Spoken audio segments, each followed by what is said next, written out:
Thank you for coming to the regular meeting of the South Fulton, City of South Fulton. Hope everybody had a great Easter. And at this time, I would like to adjourn, reconvene the previous meeting. Can I get a motion? I make a motion that we reconvene the previous meeting. Is there a second? Second. Been properly moved and second. All those in discussion? All those in favor? Hearing none. That's approved unanimously, I think. Okay, now I would like to close the, take a nomination to close the, motion to close the executive. Motion to close the work session. Second. Properly moved and second, in discussion? Hearing none. All those in favor? Actually, I'm going to second it. She was just announcing the motion. Oh, okay. Yeah, that was Diane, sure. I'm sorry. Oh, okay. I'm sorry. Diane. All right. You can't say Madam that. Clerk. I did second. Okay, now we have a second. In discussion, all those in favor? That passes. Mayor, for the record, you may want to highlight that there was no action taken in executive session. I will. Madam Clerk, was there any action taken in executive session? None. Okay.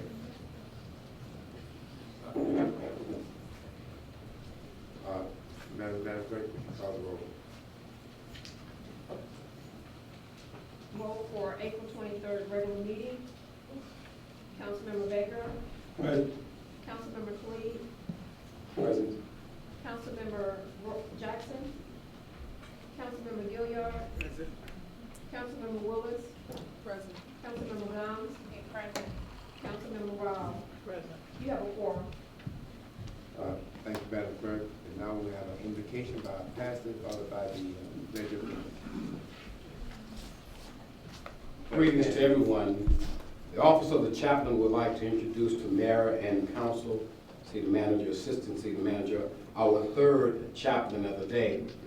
While this Church Power Community Christian Methodist Episcopal Church is located at 700 Martin Luther King Drive in Atlanta, Georgia, our chaplain of the day is a resident of District 2 in the city of South Fulton and a strong supporter of Councilwoman Carmelita Gomes. Will you all please help me welcome Pastor Gregory Miles Williams for our chaplain of the day. If you will stand, he will lead us in our moment of inspiration.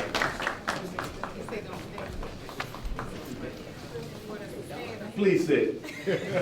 Please. I've done too much for y'all not to stand. Mr. Mayor, to the council and to the citizens of this great city, I wanted to begin with personal privilege with a story. Something that I think is important for us to know with regards to what all of our council people and public service leaders are doing. A young lady's home was on fire and was burning on a Saturday morning, and as I was turning the corner, the first person that I saw to go and comfort her as her house burned was our own council person, Carmelita Gomes. And she and I sat with her, as you remember, in her van, prayed with her.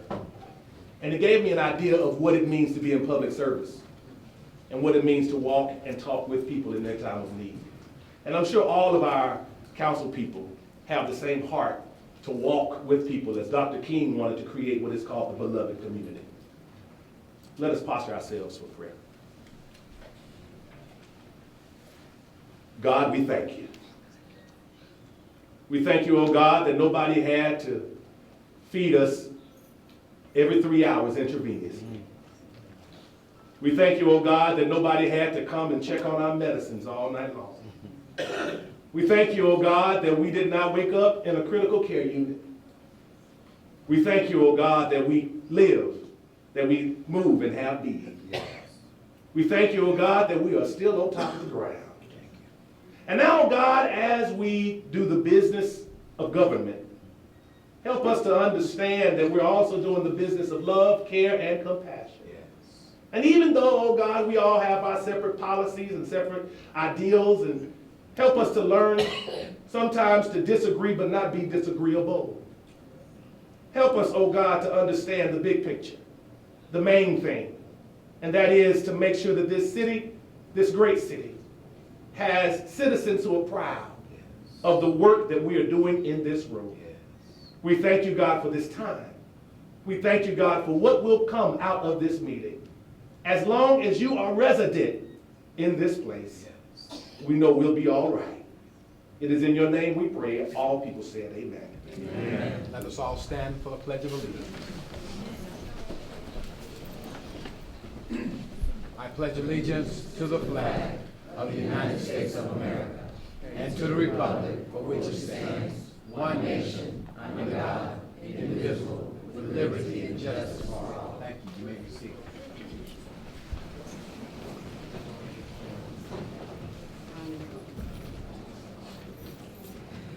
Madam Clerk? Mayor and council, we have a presentation and announcement. There are 3 proclamations to be given out. The one for Comcast Cares Day will be held for a later time. We have August 1st, Keith A. Lewis, Councilmember Baker, Robert Neal Power Jr., Councilmember Gumbs, and Municipal Clerks Week 50th anniversary, May 5th through the 11th, 2019. Edwards.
I'm going to move this over, okay? Yes, ma'am. For the family of Robert Neal Powell, Jr., you come.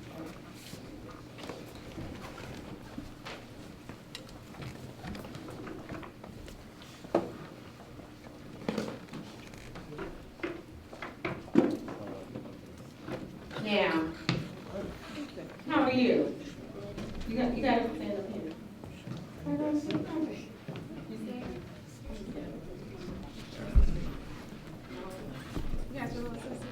Aren't they adorable? Yes. So I wanted to bring to your attention, I was reading a post on Facebook about this young man who has done some wonderful things. So I wanted to bless him with his own day in the city of South Fulton. So I'm going to tell you a little bit about him. Robert Neal Powell Jr. is an all-around American kid. He is the son of Robert and Ambria Powell. He is extremely competitive and loves sports. Whereas Robert, affectionately called RJ, plays baseball for the Sandtown White Sox, 6 and under team. This scholar also participates in engineering for kids, extracurricular program, the junior engineer pre-K through 2nd, and lastly, RJ has managed to fit swimming into his busy schedule for the past 2 years. Whereas an academic scholar, RJ has earned numerous awards. In kindergarten, RJ received Student of the Month, Student of the Year, AB Honor Roll all year, Outstanding Attendance all year, and the Citizenship Award for his model behavior in school. So far, in the 1st grade, RJ has also received the A&B Honor Roll Student of the Month, Outstanding Attendance, Academic Improvement, and Citizenship Award again. RJ is a proud scholar of Cliftondale Elementary School. Whereas, most recently, RJ was the recipient of the Yes You Can Award. This award is given to those students who attend Fulton County schools and receive services through Services for Exceptional Children. RJ receives speech services, and his parents have seen a tremendous growth in his speech and language. And whereas a few ago, RJ's school participated in a Mustang Fun Run, raising funds to support the literacy program at Cliftondale Elementary. The school reached its goal by raising $15,000, and RJ was the top donor, raising over $1,200. We are so proud of RJ. So now therefore be resolved, the mayor and council of the city of South Fulton salutes RJ and proudly recognize Tuesday, April 23rd, 2019 as Robert Neil Powell Jr. Appreciation Day in the city of South Fulton.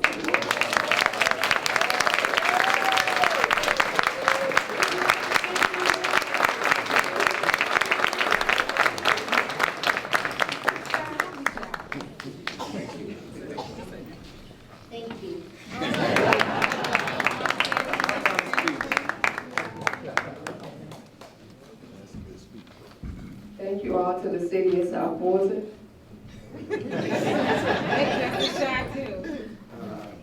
Thank my mom, my dad, my other mom and dad from Cliftondale, and I guess the whole community just for helping mold my son to the guy he is. You know, they say it takes a village to raise. That's right, that's right. And also his principal as well as the instructional staff at Cliftondale Elementary came out to support, so thank you all. I didn't even know they was coming. My mom surprised me. All right, so Cliftondale Elementary, y'all have to come and get in the picture as well, so come on. Come get y'all some of this love. You bring your mom? Yes. Family, Dad. this is a photo op, it's gonna go down in history. Come on. You gotta get in the front with the mayor. Did you meet the mayor? He is the mayor. You gotta shake his hand. You might be the next mayor today. That's right. Ooh, I ain't know it was this many. All right, we gotta make room. Ready? You wanna come around this side? Come on, yeah, come on, mix it up and tighten up. Go Cliftondale. Coordinate. You got your, you got your. She loves this. She loves this, aren't you? Tighten up a little bit. Come on.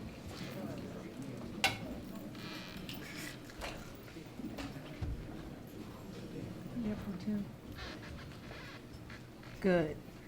Nice. 1, 2, and 3. 1, 2, and 3. 1, 2, and 3. Thank you.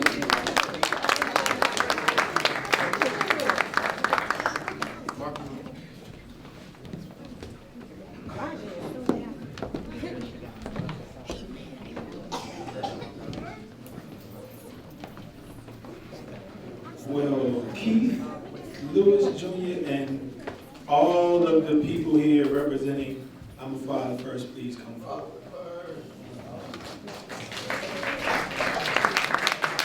If these young men come forward, I'd like to just let you know who they are and what they do.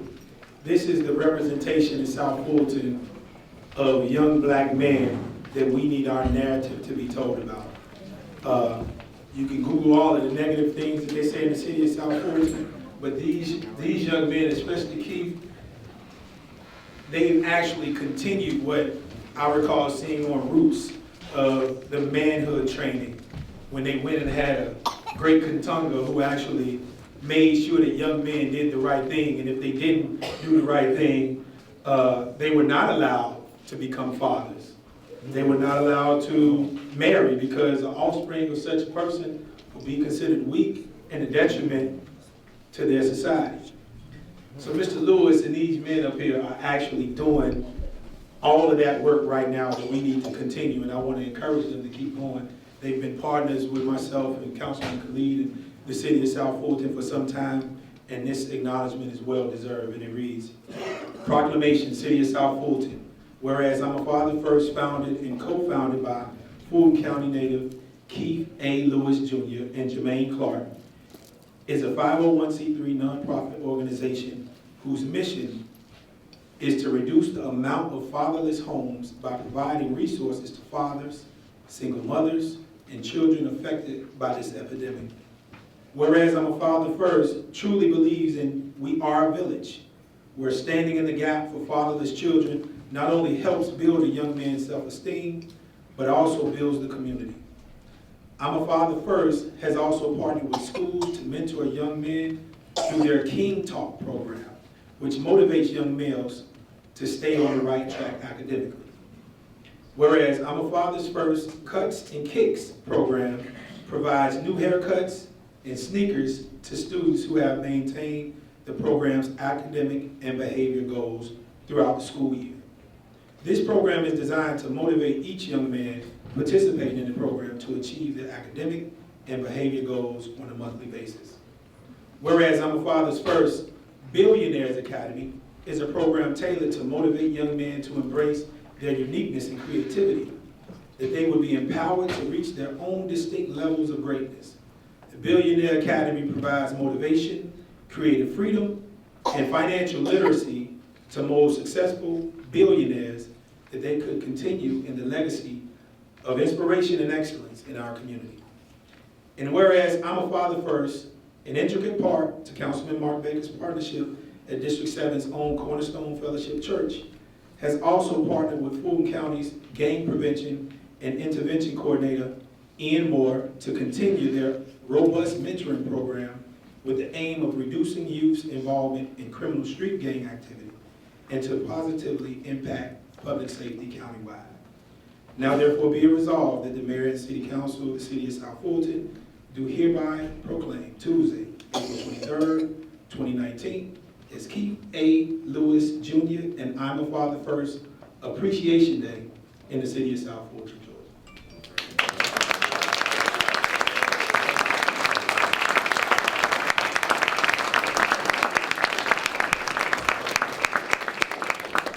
Good evening. My name is Keith Lewis Jr. and this is my business partner, co-founder of this nonprofit, Jermaine. I see a lot of people that came out here this evening to celebrate this accomplishment with us, so thank you all who came out. Tori, thank you for paving the way in this South Fulton community.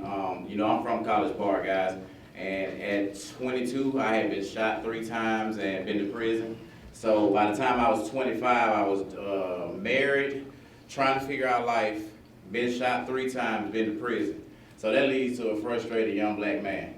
So what happened in my mid-20s, I was trying to figure out what type of life I wanted to lead.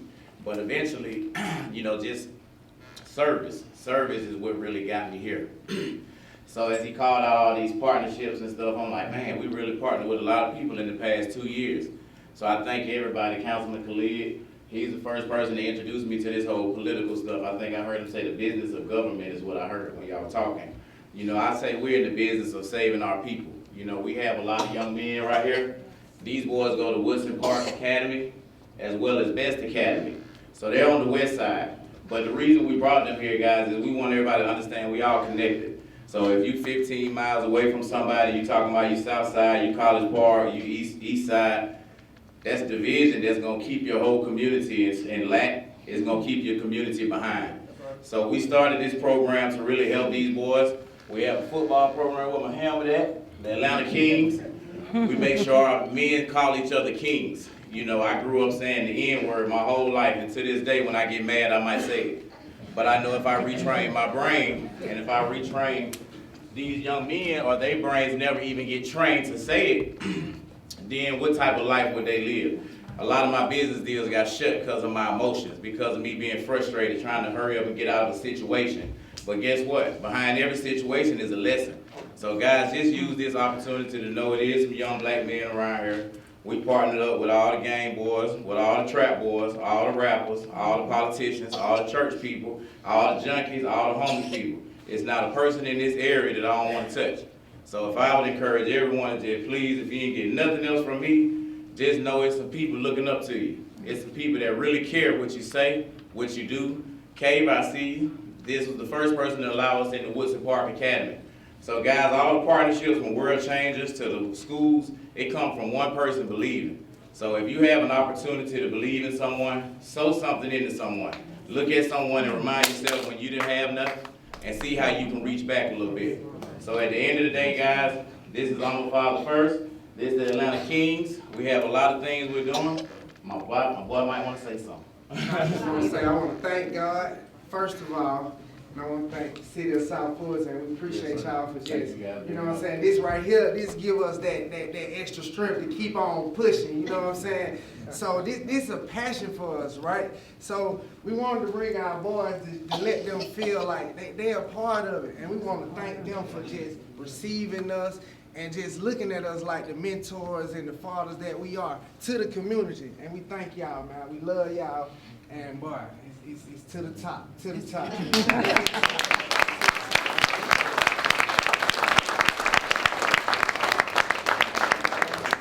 before I go, my father, my mother, thank you guys for being here this evening. My son's mother, and all of my family and friends that know me from before I had any felonies, any gunshots. To the people that know me now that I got a proclamation. I love y'all.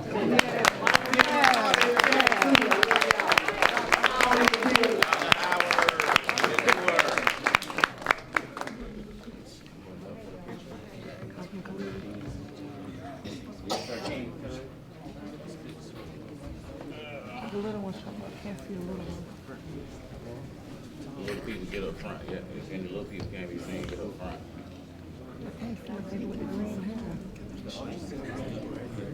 They need them to do something.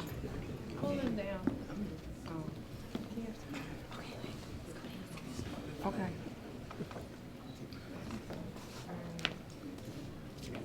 Okay, here we go.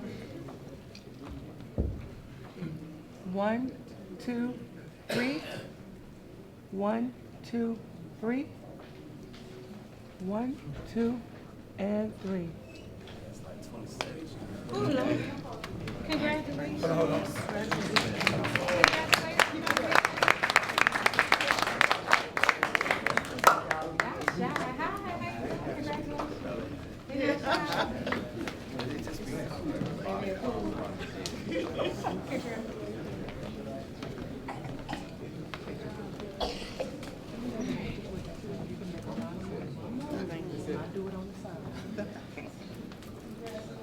This next proclamation is really not for just one person, but for a host of people who do the same job every day in government. Are there any municipal clerks here that don't work for us? Well, this goes out to them also. This is Municipal Clerks Week, and we want to honor those people who are in our governments, who do a yeoman's job, and sometimes keeping us straight. And we need to be making sure everything is done, making sure that everything is transcribed. This is one of the most important offices that we have in our city, so we want to appreciate them. The proclamation reads this: whereas the office of municipal clerk, a time-honored and vital part of local government, exists throughout the world.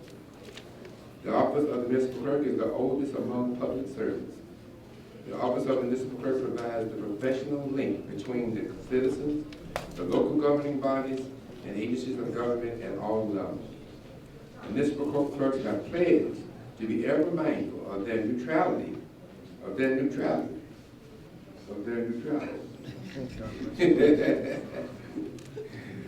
and impartiality, rendering equal service to all. The municipal court serves as the information center on functions of local government and community. Municipal court continues to strive to improve the administration of the affairs of the office of the municipal clerk through participation in education programs, seminars, workshops, and annual meetings of their state, county, and international professional organizations, where it is most appropriate that we recognize the accomplishments of the office of the municipal clerk. Now therefore be resolved that the mayor and council, in recognition of the 50th annual anniversary of Municipal Clerks Week, do proclaim the week of May 5th through May 11th as Municipal Clerk Week in the city of South Fulton, and further extend appreciation to our municipal clerk, as Diane White, and to all municipal clerks for the vital services they perform and their exemplary dedication to the community they represent. Ms. Diane White has been with us a short time, but she's doing a wonderful job. Thank you.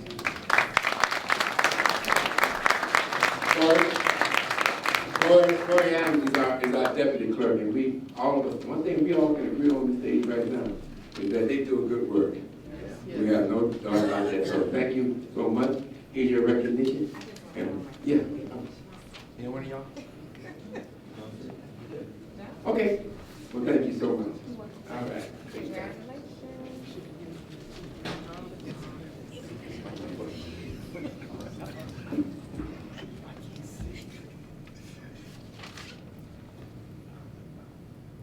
One, two, and three.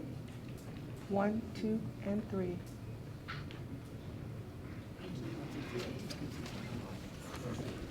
that it? Yeah, one more. Oh, I need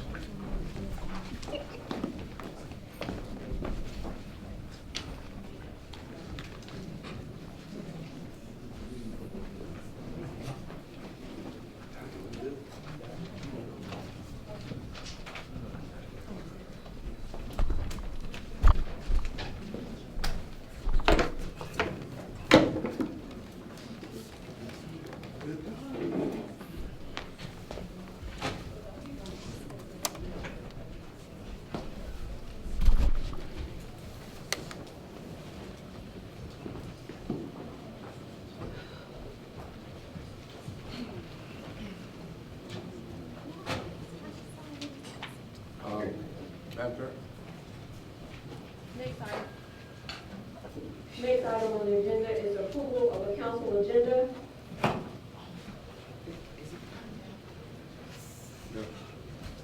And Mr. Mayor, I understand that the applicant for item number 6 is asking for a deferral. Item number 6. Yes. Top of the first, top of the second I page. got you. Okay. So I need to make a motion to Hold on. So we remove that from the agenda. Yes. Probably going to do one motion. I'll make a motion to remove item 6 from the regular agenda. You can actually approve the agenda with moving item number 6. I think there are a couple of changes. Okay. Go ahead, what's your, give me yours. I would like to remove from the consent agenda the IGA will be considered. What number?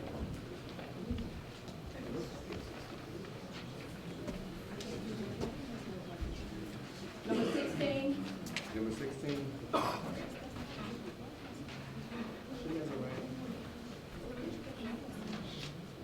And Mayor, I would like to move the city manager, the financial officer's monthly report to the top of the agenda.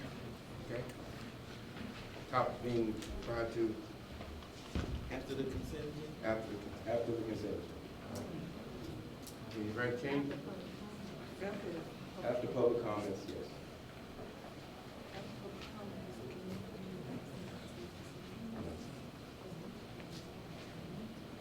Okay. So we have the amendment. I have one quick question. Councilmember Gilliard, you're actually asking to remove item number 16 completely from the agenda? Yeah, so that we can discuss it. You wanted to, No, I'm not asking You for wanted- it to be removed from the agenda. okay, for you the wanted to be consent. moved to the regular To the agenda. regular Yeah, agenda. Gotcha. Yeah.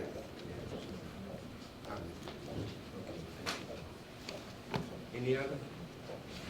And Madam Clerk, you have a deferral for us to grant the deferral for item number 6. Do we need to vote on that now? How do we No. want to do it, or just take it off? No, you can take it off. Okay, It's very- so you have it. yes. So we have moving items number 6 from the agenda, moving item number 16 to the regular agenda, and moving the city, Financial. the financial, I got one. I'm sorry. okay. Number 18.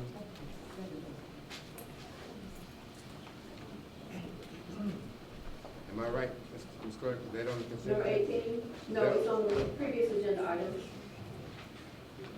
So the consent agenda stops at 16? Yes, sir. Okay, good. I'm fine. Did Ms. Jackson have one? Jack, you have one? The previous, number 17. What do you want? Those are previous. I want it moved to the regular agenda. It's on the regular agenda. It's on the regular. All this is the regular business. The consent stops at 16, it says. And then comes the regular agenda. Previous agenda. Right. Not saying that. Okay. Any other? Regular agenda. Okay. Are we straight? Yes. We have miscellaneous for the development authority as well. Where is, That will come with the agenda item. With the actual Yes, resolution. yes. where is that item on the? It's already on the Item 25, but it will be discussed in item 25 when we get to it. Okay. I'll say, okay, so we're approving the agenda, we're moving item number 16 from the That's- agenda, That's correct. moving it to the regular agenda. That's correct. Removing item number 6, and moving the financial officer's report to after the public comment. After public comment, that's correct. Okay. Okay. I think that'll do it. Okay, sound the next item. I'd like to make a motion to approve the consent agenda as amended. Okay. Council agenda. Council agenda. Second. Properly moved and second. Any discussion? Hearing none, all those in favor? That passes. Before I go any further, let me give Mr. Khalid a point of personal privilege. Are we supposed to hear you? Hey, can you all hear me? I'm sorry, I had my microphone on. I'm sorry. Yeah. All right. Go ahead, Mr. Khalid. We just wanted to take a moment, we have a very special birthday here on council, District 1's councilwoman. Her birthday this week, so we just want to say happy birthday to her. We have a card. Who is it? Dr. Love.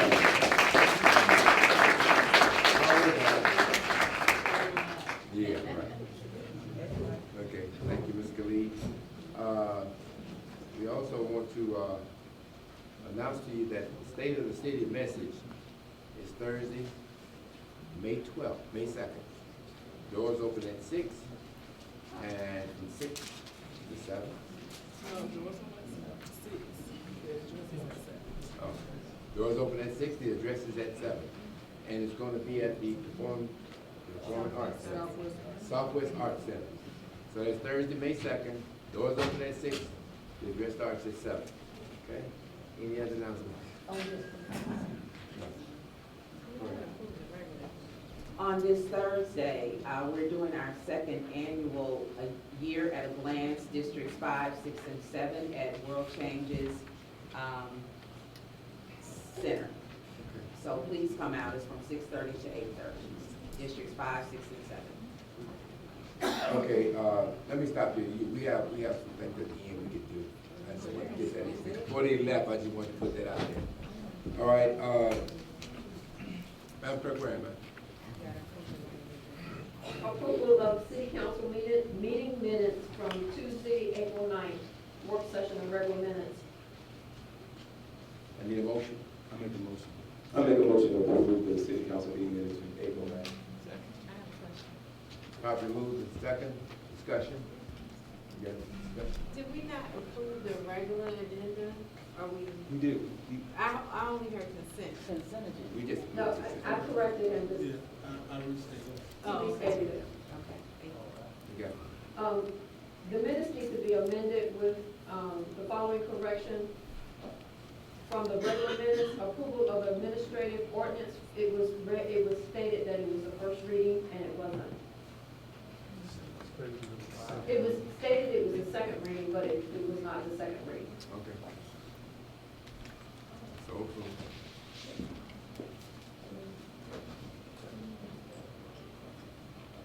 All right. You need to vote. You gotta carry a vote. I'll do. I'll entertain a Councilmember motion. Lee, motion, and Baker, second. Lee, motion, and Basie, second. Okay. Any further discussion? All those in favor? That passes unanimously. Next item is public comments.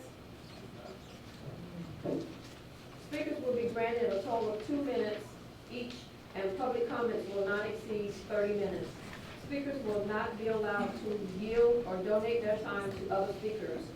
Speakers must identify themselves and their addresses prior to speaking. Speakers may only address the presiding officer, shall observe all rules of decorum, no debate, disrespect, or obscenities shall be tolerated. The presiding officer shall rule any such individual out of order that fails to comply with the foregoing. We have a total of 14 public comment cards. I will call 5 at a time. Derek Barnett, Gerald Briggs, Zacharias Muhammad, Anthony Davis, and Myrtle Bolden.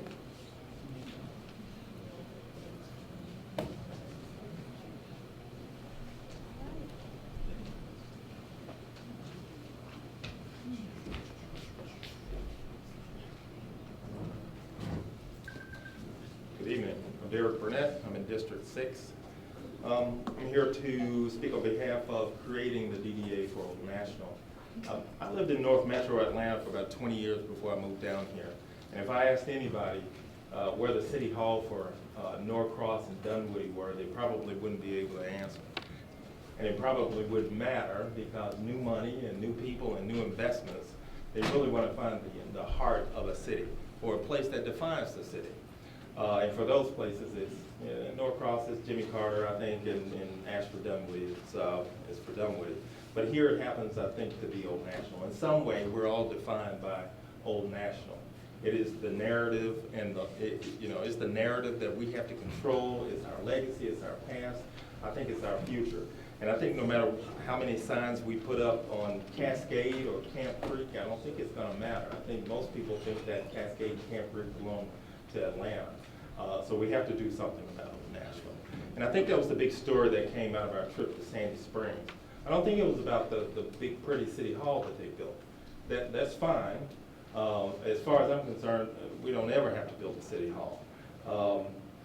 But I think the message was they pumped in $250 million into the heart of their city, into the place that defined who they are. And after they did that, over $1 billion in investments came around it. We never talked about that a lot. We kind of weaponized some of the information that came out of that trip. But I think the real message was that they invested in a place and they sent a message of confidence out to investors to say, you can put your money here too, because we're going to protect ours and we're going to protect yours as well. So we don't control our narrative. If we don't do something, we can have this party building big buildings with a URA or wherever, and nobody may show up because they don't want to come because we're Old National. Thank you, guys. Thank you.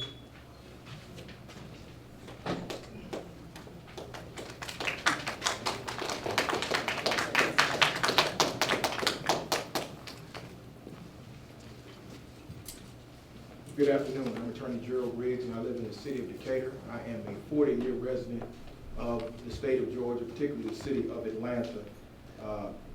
Went to high school at Ward Academy, College Park, and I consider myself Southwest Atlanta all day long. I rise to talk about the Development Authority on Old National, being a resident, lifelong resident of the state of Georgia and the city of Atlanta, and particularly now with many residents in the city of South Fulton, I see it as an opportunity to redefine a generation, to redefine a city, to redefine a street, and to stamp redevelopment in a smart, fundamentally sound growth mechanism that speaks to the community. So I stand in support. I also bring greetings from the state conference of the NAACP who is watching this, and the city of Atlanta and the Fulton County NAACP. We want to see smart growth on Old National. We want to see redevelopment. We want to see the city of South Fulton do the right thing. So in my personal capacity, I stand with Brother Khalid on this. I would like to see a vote that speaks to the redevelopment and economic development on that corridor, and I think that the Development Authority is a good step in the right direction. Thank you.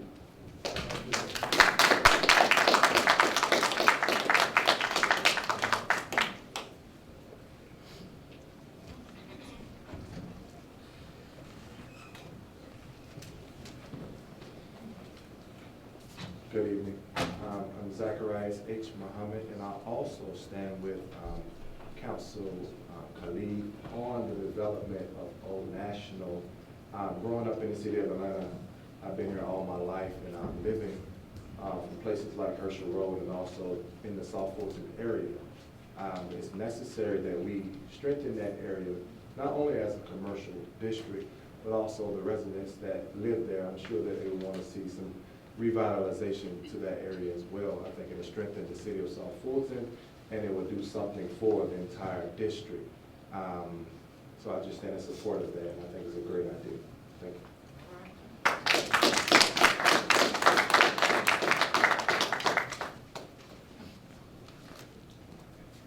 Good evening. My name is Anthony Davis, District 6. I'm in favor of the Old National Corridor being developed to the opportunity, because what it is an opportunity gain, not an opportunity loss. We had 30 years opportunity loss. I can speak for that because I'm a native Atlanta. I was born and raised in the city of Atlanta. I've been in this area 30 years. And we can see it. We don't need no more studies. We don't pay for the studies. Studies over. It's time for action. Opportunity could be assets or liability. The liability is lip service. Action speaks assets. It doesn't speak liability. But think about it, the more time we wait and continue these studies, I mean, we just throw away money. We always paid for this stuff. Let's act on it. Do the right thing at this time. It don't make no difference where downtown starts, but think about the opportunity to grow needs to be all over the whole South Fulton area. Because we see what happened to Fulton Industrial. We like an opportunity not taking the first step and allow everything else to surround us from a negativity step. Let's get on it and create the leadership that we are. Thank you.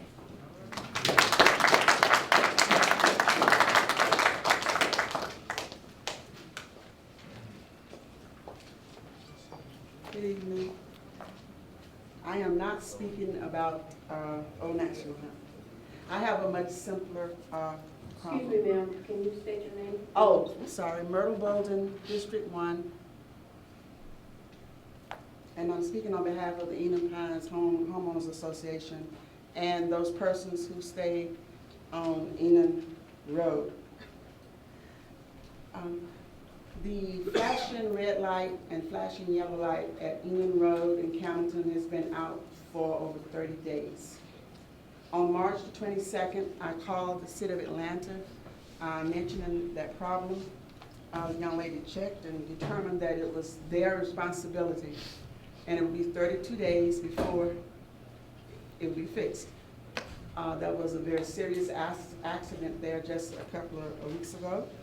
And today I spoke with the City of Atlanta, and they informed me that it was not their responsibility. And I am concluding that it must be the responsibility of the City of South Fulton. Unfortunately, Enum runs right into Camden, and that used to be the cutoff point. If I came out Enum and turned right, I was in Atlanta. If I came out Enum and turned left, I was in unincorporated Fulton County. So I'm thinking that to the left is the City of South Fulton, to the right is the City of Atlanta. But the flashing light is right in the middle of it. And I need for someone to take the responsibility of fixing it and making our streets safe. As I call the next 5 names, will you please line up in this order? Jewel Johnson, Mathis Colquitt, Gail Silva, Kim King, and Barbara McGee. Good afternoon. My name is Jewel Johnson. I reside at 4660 Auckland Lane, Atlanta, Georgia. I'm from District 1. I come before you this evening, Mayor and Council, humbly. I want to talk to you about the DDA. Good idea, bad timing. I have had conversations with at least 3 to 4 people in every district within this city. There's a problem. The problem is a lot of people do not understand the process. So many of them have told me they did not know that their taxes was going to be going up should we move with this. What I'd like to say to you is that we had 25,000 people to vote for this city. I cannot see 25,000 people going back to the polls to vote to raise their taxes. We are putting the cart before the horse. It's okay to have discussions. That's good. This is something that we can take time to do. Why rush? We have too many housekeeping things that we need to do. We need more police officers. We need to fix our fire stations. We need to fix our boundaries. And many, many other things that I don't have time to stand here and name to you. I humbly ask that you table this, not get rid of it, because I actually believe it's a good idea. It's just the wrong timing. Let's take care of our house cleaning first. Make it all that it can be. Because I'm one of the people that gave up her time and efforts to make sure that we had the city. So I am looking upon all of you to just do the right things. Yes, we want to help Old National, but timing is not it.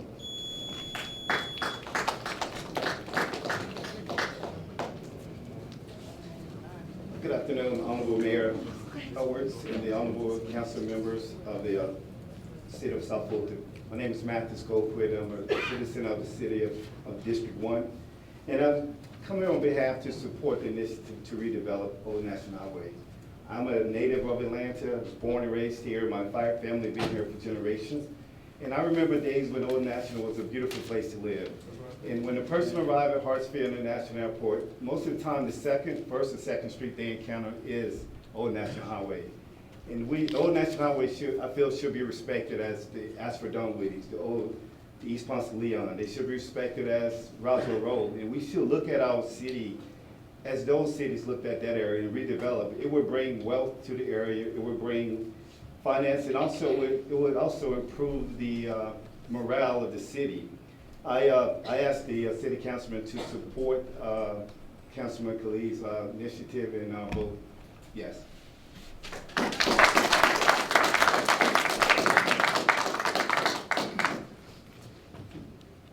Good evening. My name is Kimberly King. I reside in District 2 of South Fulton. Mr. Mayor, council members, good evening. Thanks very much for this time for public comment. I want to begin with thank you to the City of South Fulton, to the residents, the church community, the team at Welcome All Park, the business, education, and elected leaders, just to thank you guys for supporting the Divine 9 5K fun walk and run for the past 3 years. So together we've created something really special here in South Fulton. In 2019, in just about 50 days, we'll be preparing for the 2019 Divine 9 5K and new 9K. I bet you're going to win that, Mr. Mayor. And just I'm really here to ask for your support. We're trying to grow something really special here. The proceeds from the race support scholarships and community programs. It's open to everyone. You don't have to be a member of a sorority or fraternity to participate. It's a Peachtree Road Race qualifier for those that are really into that type of thing. And it's a lot of fun. We have a DJ food. We support our own South Fulton businesses and buying some of those items. So we do what we can. But just want to ask everybody today if you could make some time and either go to our social media, which is Divine 9 5K, or visit www.divine95k.com and register for the race. I think you'll have a great time. We would appreciate your support. And I look forward to seeing everyone, okay, on Saturday, June the 8th, at either 8 o'clock in the morning if you run the 9K or 8:30 if you are participating in the 5K. Thank you so much. Oh, and my time left, I do want to say hello to my chapter president, LaShondra Little. Thank you very much. Okay. Good evening, Mr. Mayor and the council members. My name is Gail Silva, and I'm from District 4. I had the most horrendous experience this week on my departure from Atlanta for 2 reasons. I'm going to tell you why. One was the police came to a person that was visiting with me and said that they were parked too close to a mailbox. Well, I researched it. There's no law against parking a foot away from somebody's mailbox at 7 o'clock at night. But this policeman simply harassed me about that. But that's okay. That lends credence to the fact that I will only be a resident only for about another, at maximum, 3 weeks, and I will be out of Atlanta, Georgia, because I never intended to move somewhere where they were going to give a huge tax increase when this was incorporated. I mean, yes, when this became incorporated, there was a huge tax increase. I'm not prepared for that. We don't have anything in my mind's eye where we get any benefit from this huge tax increase for this senior citizen. So it's been great living here in Atlanta for the past 14 years. I've not had any problems here, but now it's swaying to the point where I'm getting tired of no lights anywhere. And this is the darkest place I've lived in this world, and I've been on all 7 continents, and I think this has got to be the darkest place. But at any rate, Atlanta has been very, very good to me. I've appreciated it, but I have to get. Thank you.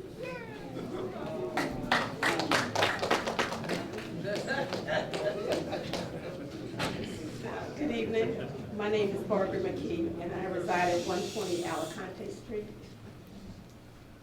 And I'm here tonight to talk about an experience I had with some grant reviewers last week, about 12 to 15. They needed a place to go and eat, and we were at my office on Old National, and we couldn't find a place that they would like to eat at. So we had to cater in, or Uber in rather. It was a little embarrassing for me. I worked with these individuals in DC, and we could just walk across the street and do all these good things. But nevertheless, I think Commissioner at the time, Edwards, when I first moved here, I thanked him for coming out at my house. He and Mr. Phillips, who's now our recreation director, had some problems with my home. They came out and talked to the builders and got all that taken care of. In saying that, I can live in my house in Alpharetta right now, but I choose to be down here on Old National because I love Old National. And I just would like to see more restaurants, more activities on Old National. And I'm not here to say, oh, we need DDAs, but I'm here to say that it does need building up. It will help our tax dollars. So I'm going to give a quote, what I used to tell my daughters. I have 5 of them. They're all grown.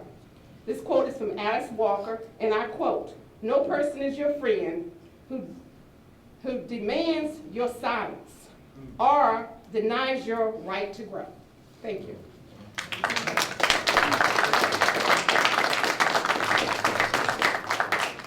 Our next speakers, please line up. Lula Freeman, Clyde King, Latrice Allen, and Marcus Coleman.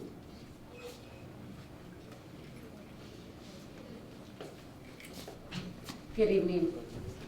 My name is Lula Freeman, and I reside in the Hadley Hills community. And I too am in support of revitalizing Old National. We gotta spend money anyway, so we have no viable stores or restaurants.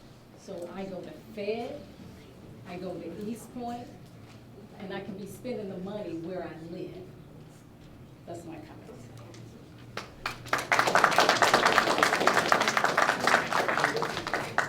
Good evening, Mayor and Council. My name is Clyde King. I reside in District 6, and I am here to support the idea of Old National Highway.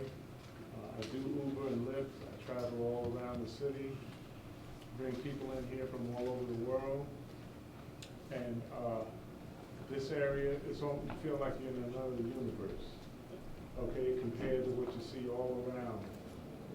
Development of the perimeter, and that's where we're located. So I think it'd be wise if we come up with assessments of this area, a well-planned development for economic development plans, and move forward with this to help this city grow and become a great place to live. Also, I feel we need to deal with public safety. Have people travel through here and they want to, if you have nice amenities or restaurants, they want to feel safe, that's tax money for us. We also need to deal with our education piece here in this area. It's paramount. That's a prerequisite for jail time. If you can't read, can't write, drugs, jail, and God works in mysterious ways. We had some young men up here that need that kind of encouragement to survive in this society.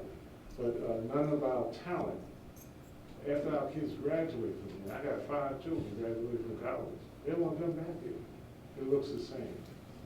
So just think about that and deal with education and have more dialogue with your teachers and how to solve these problems. And talk to up north, Fulton County, up north.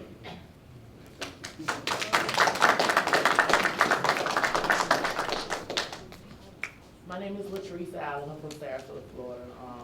Me and my kids just moved here in November.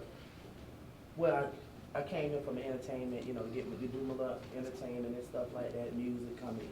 Well, I went, my son was on Instagram, some guy that's a mentor here in Georgia, in Atlanta, wrote him and was writing him sexual stuff and saying he could be his producer or whatever. My son was 14 and just turned 15 a week ago.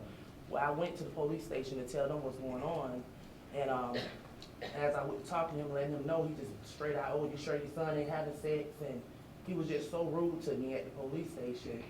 And then he went and said, how you know that ain't his brother? Because the guy is basically trying to lie and says his brother. He's not from Atlanta, but he's from another, he lived in Atlanta somewhere. And he's a mentor. But I was live, and one of my fans contacted me and was like, he tried her nephew in Miami, Florida. He tried my son who was in Sarasota, Florida first. Now that we're here, he just came back and reached out to him now that he know we live here. And he's basically he's mentoring young boys. And I'm telling him this is something serious because he's got picture with people's kids. He done deactivated his Facebook page. It's something going on. And they didn't know, detective haven't contacted me yet. It's been over 5 days. I haven't heard anything. And I'm so upset. Now, what if I would have snapped out and did something to him, then I'd be in jail? Because my son ain't having sex, you know what I'm saying? He's gay, but he's not doing anything. I don't play, I'm a stay-at-home mom, I work from home, I got cameras in my house, this is what I'm telling the police. Well, you don't know what he's doing. I'm not here about that. I'm here to talk to you about somebody trying my son, okay? A grown man. My son didn't have to come tell me this. If he was looking for love or trying to look for sex, he would have never told me this. He would have went ahead and fell for this man. My son is very talented, and the guy see this, so he's trying to, act like he was gonna be his producer to get him. But something need to be done. I mean, somebody contact me. I've been waiting for the detectives to call. Nobody called, and I'm very upset. But other than that, everything else is good here. I love it, and that's it.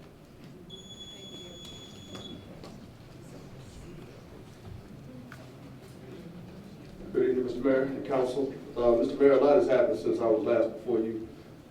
I helped co-author state legislation and passed both houses on March 22nd in the honor of my little cousin. And 1 month ago today, his younger brother, I found his deceased, contorted body, who died 10 years after a result of his older brother, CJ's law. Rest in peace to my cousin, Corey Jones. The reason I bring this up, sir, is because time. We don't have it. I'm here to support the DDA. Mr. Mayor, I know Old National is your stomping ground, so to speak. There are some falsehoods that's been out there. This DDA does not put a city hall on Old National. This DDA does not mark the city, does not mark Old National as the official downtown. What it does do is it builds development. The sister who spoke on the mic before talked about, not infighting, really, but that's really the key here, but talked about housekeeping issues and other issues that need to be funded. Well, if you don't do it for the love of Old National, do it for the economic responsibility that you would feed off of the world's busiest airport. It just makes sense. I mean, it just makes sense. Now, I know the opposition talks about the study, you know, but let's be honest, the Job Corps project is going up. I understand that wasn't a vote on the city, that was based on the study prior to. The public shopping center, corner of Campbellton and Camp Creek, I understand that that wasn't necessarily done by the city based on studies. Listen, if the minutes are right from the last meeting saying that the city is sitting on $80,000, which is honestly less than some privileged families' babies' trust funds, I mean, why was an $80,000 check written to a third party to even do a study when you've got multiple studies and people that would be willing to help the development of this city? Now again, that's just a counter. You guys have already done it. Mr. Mayor, I'll close with this. 5 years ago tomorrow, April 24th, 2014, when you were the county commissioner, you held a summit called the Revitalization of Old National. You quoted Mother Teresa. You said, I can't change the world, but I can cast the stone that creates a ripple. Stamp this, Mr. Mayor, cast that stone, support the CBA. Yeah.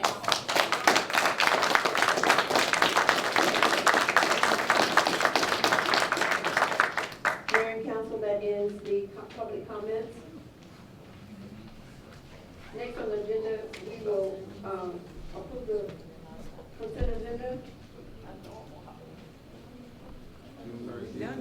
All right, let's move. I'll entertain a motion. I move to approve the consent agenda for Tuesday, April 23rd, 2019. Second. Been properly moved and second. Any discussion? All those in favor? All those in favor? That passes unanimously. The consent agenda. She added it down. Yes, I'm sorry. She announced it. No, it's not the DDA. Next on the agenda is the Chief Financial Officer's report, monthly report.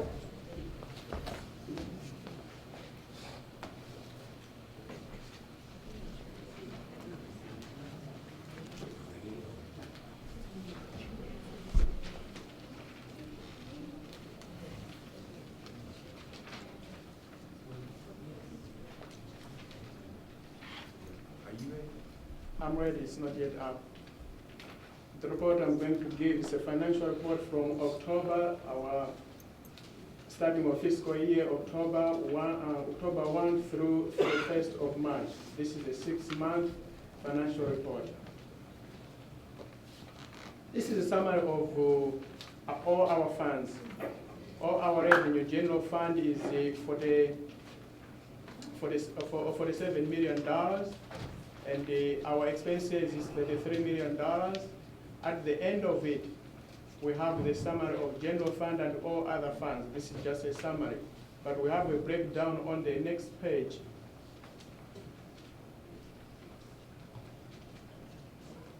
So on the general fund we are comparing of 2018 to 2019, which we are now. And that's from October 2018 to March October 2018 and October 2019, both March. So in the 2019, we started with the 4 million received in March of 2019, which is this past March. This is in comparison of last March 2018, we received $4.4 million. But the difference is from October 2018 to March 2019, we have received $48 million, while last year we had received $29 million. So you see, it's almost half of, times 2 of what we received last year. Contributing factors why we have more revenue in 2019 versus 2018 are the following. We have received more property tax in 2019 that has reached up to $27 million. Last year, at the same time, we had received only $13 million. We have received more IGA this year than we had received last year, because last year, most of the departments were still with the Fulton County, but now everything is here. We had also contract with Fulton County to provide the fire services on Fulton Industrial. So this year, we have received $2 million versus the same time last year, we had received only $862,000. We have received more franchise fees in this year than we did last year. Up to date, as end of March, we have received $1.9 million in franchise fee versus of what we had received last year, only $322,000. And this is the breakdown of all our revenues. Budgeted 2019, only in March what we have received, October through March what we received, the balance to be received, and percentage of what we received. Property tax we have received almost 81%. It's going slow, but we'll still continue receiving small amounts until end of September. So revenue, we are at 68% received so far by end of March. That's on taxes. All taxes we have received up to 68%. And the other revenues, we have received 66 in business and permitting, IGA 65%, charges for services 39%, municipal code 111%, and 96% for other revenue, for a total of 67% of revenues as end of March. Business license, in 2019, we budgeted for 1.8. We have received only 676. We are yet to start receiving revenue by end of March. March 31st is when business licenses started coming in. So we will be receiving more and more now as we are in April. Building permits as well, 2018 it was 678 by end of March.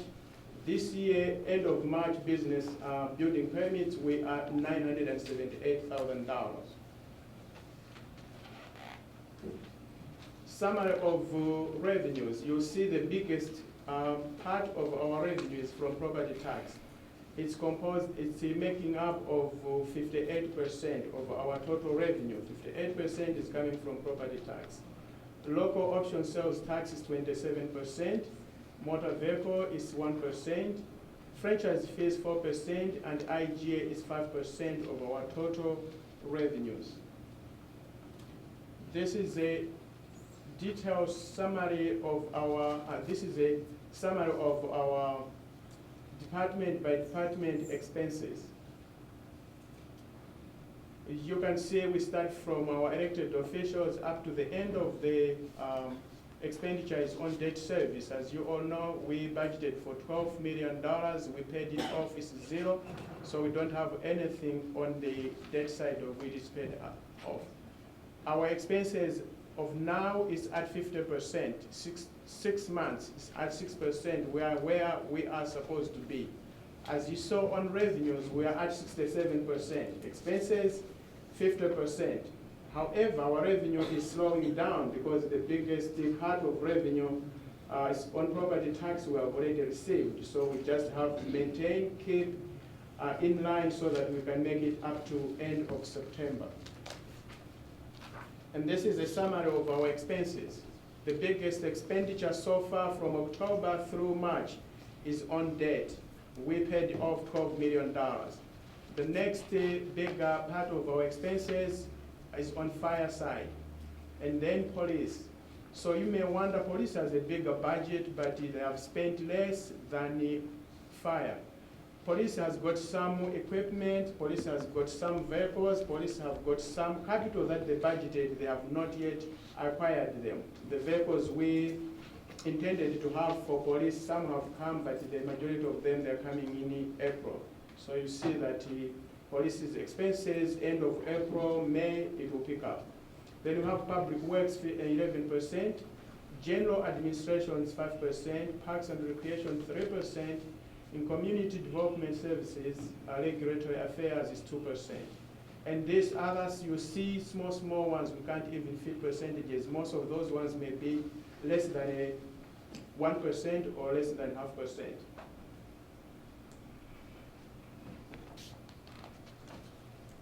As of March 31st, 2019, expenses are at 50% where it's supposed to be, half of the fiscal year, compared to revenue, which is at 67%. Expenditures are lower as a result of the following. We delayed in acquisition of capital projects that we budgeted for. So most of the capital projects have not yet been acquired.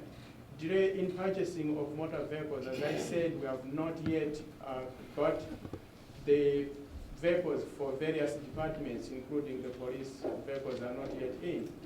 And equipment, software, they have just acquired most of them, and expenses may be in May and some months to come.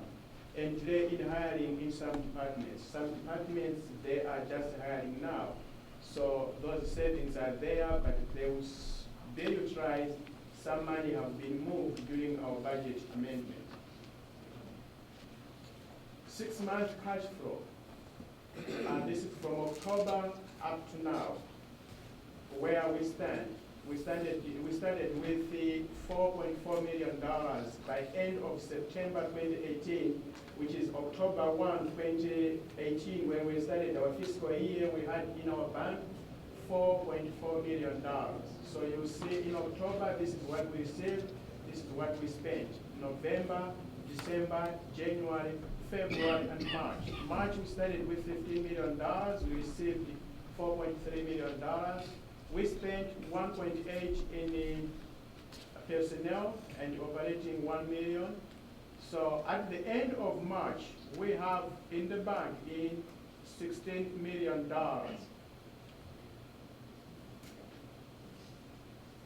6-month cash flow narrative. 2019 cash balance has increased from 4.4 in 2018 to $16 million by end of September. Cash flow continues to exceed our monthly cash flows for 2019 adopted budget. Based on our projections, current cash position is enough to finance all approved appropriations through end of fiscal year, that's September 30th. I said adopted. Adopted is the estimated revenue equals estimated expenses. That's not to include things that we are not budgeted for. That's not to include capital projects that we are in need of, but they were not budgeted for. But if we are to remain with the budget that was adopted, we have sufficient money, we have enough money to take us through end of September. That's the graph for our cash flow. In December, as you see, the biggest payment in December was the payoff of our debt. And you see everywhere we have more revenues in blue than expenses. So that shows that we are under control in what we do if we just keep what we have and what we are spending. If there will be any question or comments, I'm happy to attend. Thank you, Mr. Khalid. Thank you so much for that report, Mr. Malazi. I am glad that we have $16 million in the bank.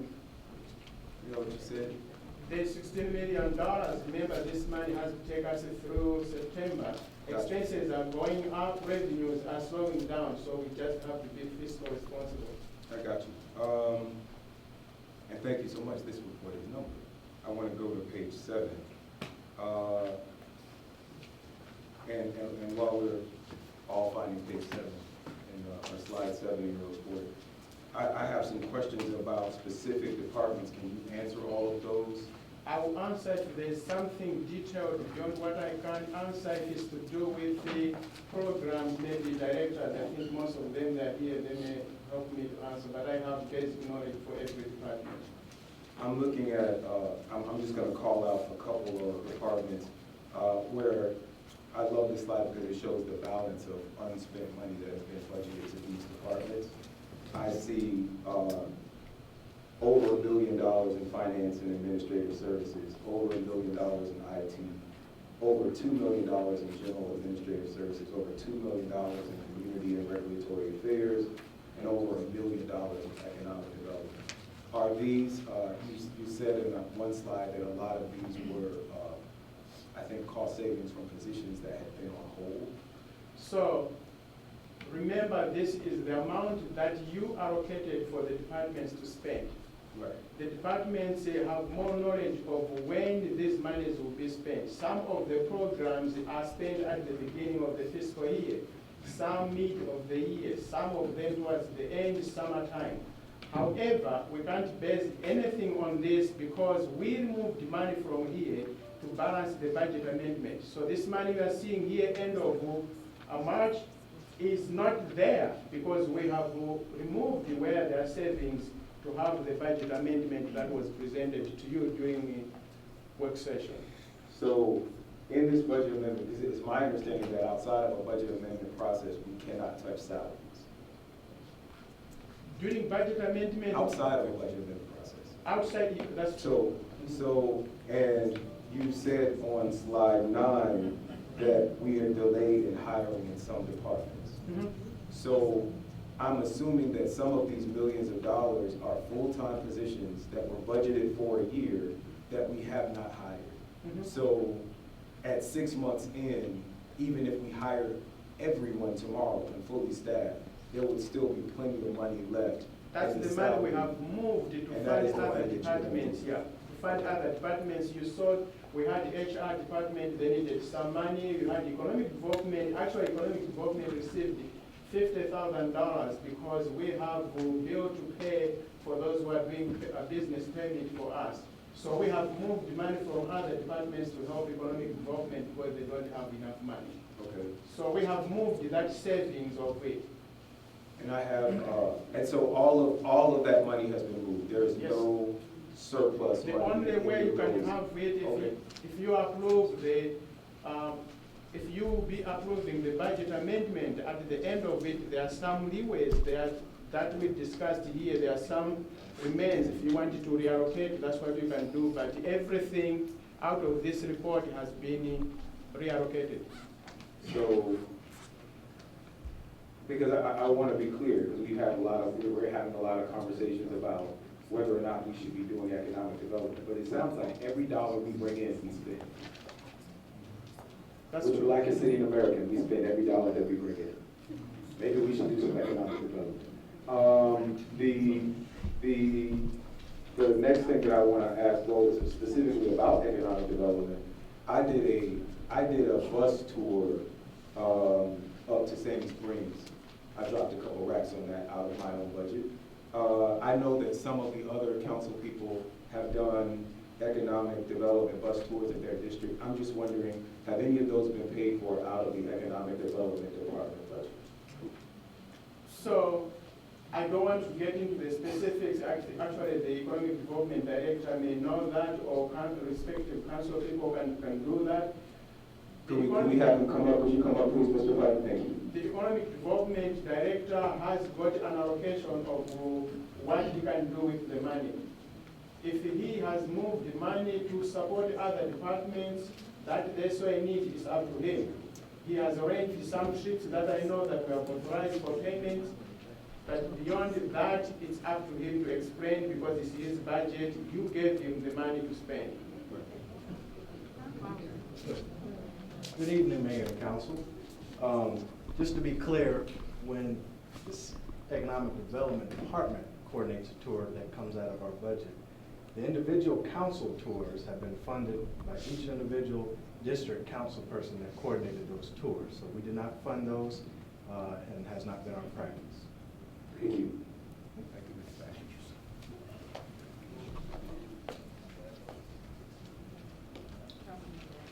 Okay, Council, are you finished? Councilwoman Rouse. I'm glad that your presentation is here because I think there has been a lot of misinformation put out in terms of our current financial status. So for everybody sitting in the room, please spread the word that we have more than $80,000. That's the first thing. $80,000. When we balance estimated revenue equals estimated expenses, we can leave money. If you have more revenue, you put in fund balance, or you put it in contingency. Contingency is in case of anything during the course of the fiscal year. that I as CFO can use that money to give it to the department or to use it somewhere else, but it has to be reported to the council. The city manager, the council have to know how that money has been used. Contingency cannot go beyond 5%. Maximum is 5% of the total expenses. So we left $100,000. Out of that $100,000, we have used $20,000 for study. We still have got $80,000 that is unspent, but that one has nothing to do with our financial standing. We have more money if capital is not there. $16 million is there to take us through September if we don't bring in additional expenses. And then one thing, just for the benefit of the public, the way money flows through cities, you have to have those studies. It's just like a business. If you go to the bank, you want to get a loan, they want a business plan. It's kind of the same way with a city. You know, we can have great ideas about how we want to do economic development or a comprehensive plan. There's a reason that those plans are in place. So the city itself has not engaged in any studies, even if they existed under a prior government, they were not the city of South Florida. So I just wanted to share that for the benefit of the public. We will not. Thank you for bringing that up with the $80,000, because I heard that in the street. And I heard it in the street. It tripped me out. But please, you all, always seek the truth. Always seek the truth about something. Rumors will take you away from it. But I did get it in the street.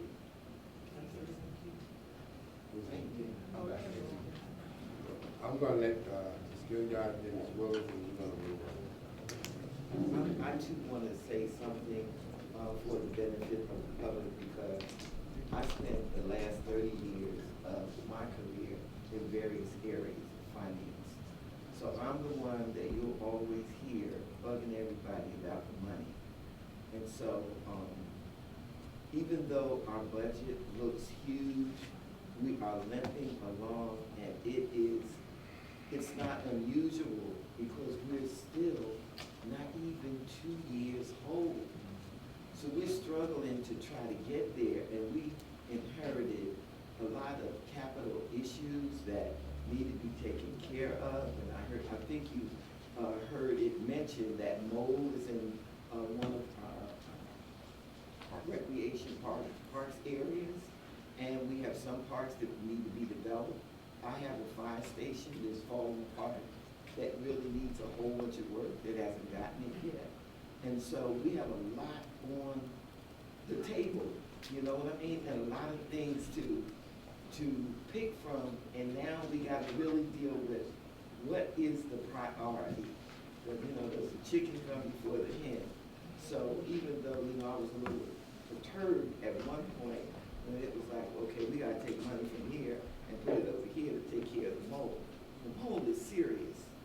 You know what I mean? Even though I know that my fire station is really in deep trouble, but you know, when we start prioritizing, that's gotta jump up to the top, because mold can, you know, smelling mold and being around mold can kill you.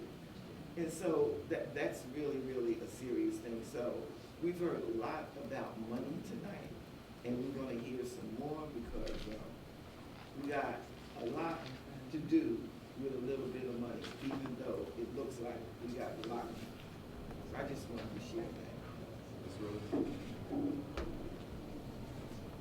Can I just? I want to mention, because we got a lot of Atlanta operatives that came here to tell us what to do with our city. We are spending a lot of money servicing an area that we haven't even gotten tax revenue for, lot loaning. We're in litigation, constant litigation, because Atlanta will not release certain things that has been awarded to South Fulton. Atlanta blocked South Fulton. This would have been additional tax revenue for us. Atlanta blocked City of South Fulton from getting $6 million in tax revenue and 400 commercial businesses at the General Assembly this year. We would have had Fulton Industrial, and we would have had 400 commercial businesses that yielded 600 million in revenue. So I digress until we get to the DDA discussion. Next item, please.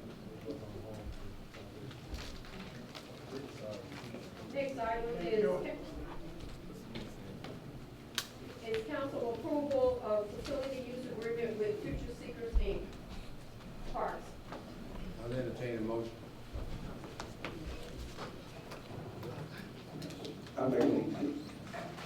I make a motion to, do you want to speak first?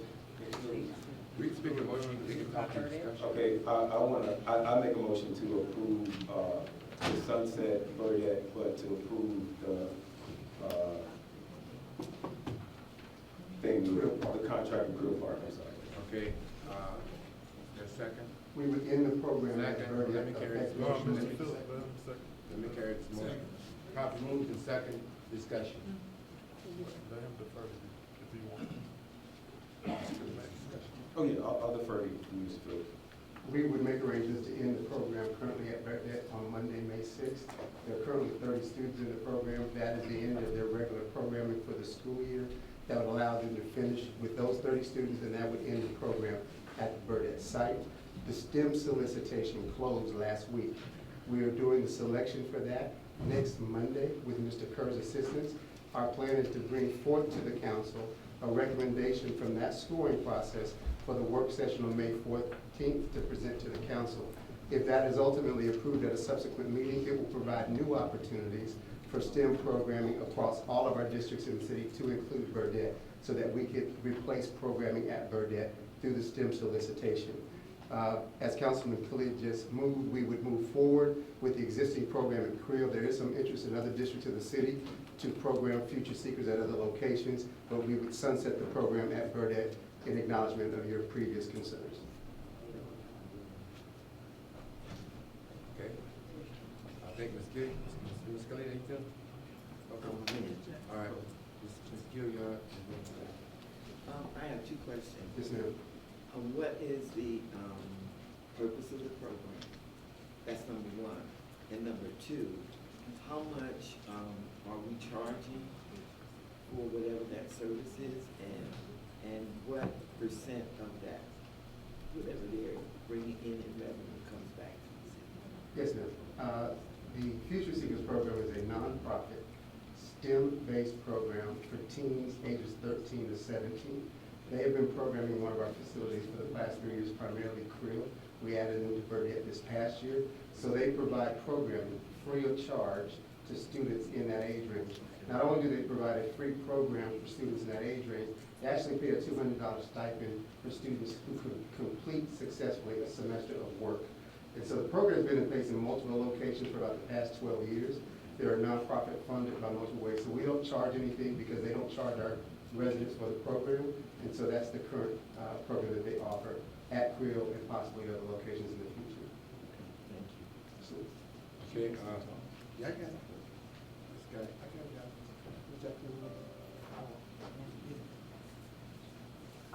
I don't know if my question might be for Mr. Kirk, because, is he? He's not. Well, I guess hopefully, you said that you would be bringing, back to us, the RFPs.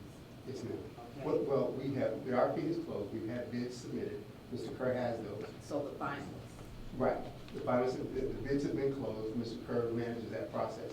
A selection committee is in place. Next Monday, we will begin to work through the bids submitted, score them, and the bid that scores the highest will be recommended to council. Before we ask you to vote on that bid, we will bring them forth in a work session to present to council what their program is, how it works, how it applies in various places throughout the city, and allow the council to get some information on the selected vendor. At a subsequent meeting, then, if approved, there will be an opportunity for the council to vote up or down. But first, we want to bring in a work session for that. At the last meeting, did we not ask that we are able to see more than, because basically last time we saw the one that came forward.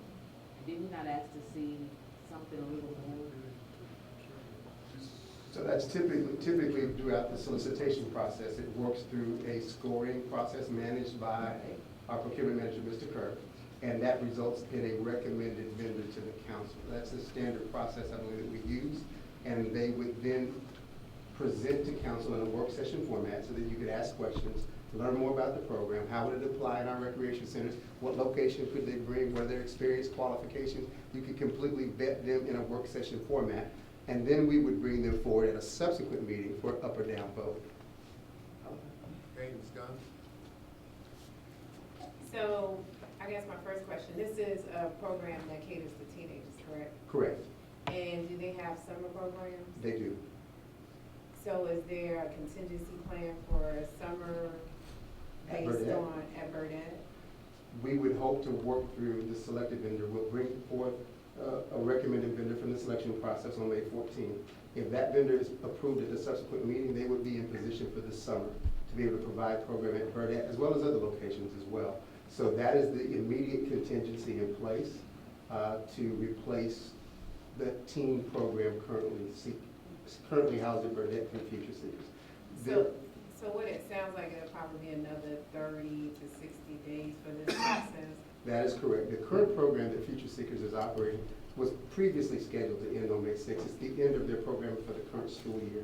So it is just a couple of weeks before the end of the school year. And then they ramp up for their summer program. They'll still do that at Creel and possibly at another location in the city as well. But it will sunset at Burdette. We will then seek to work through the bid process to replace that program, backfill that program with our new STEM provider. And the majority of the teens that are in this program, it says about 30 teens? Yes. And they live in our city? They are students at McNair Middle School. So I went back after the last meeting, I verified it before the last meeting, had another conversation to verify that. So they're currently students at McNair, which, as you probably know, is directly across the street. So at the end of school, they simply come over to the recreation center, and we provide services through Future Seekers there.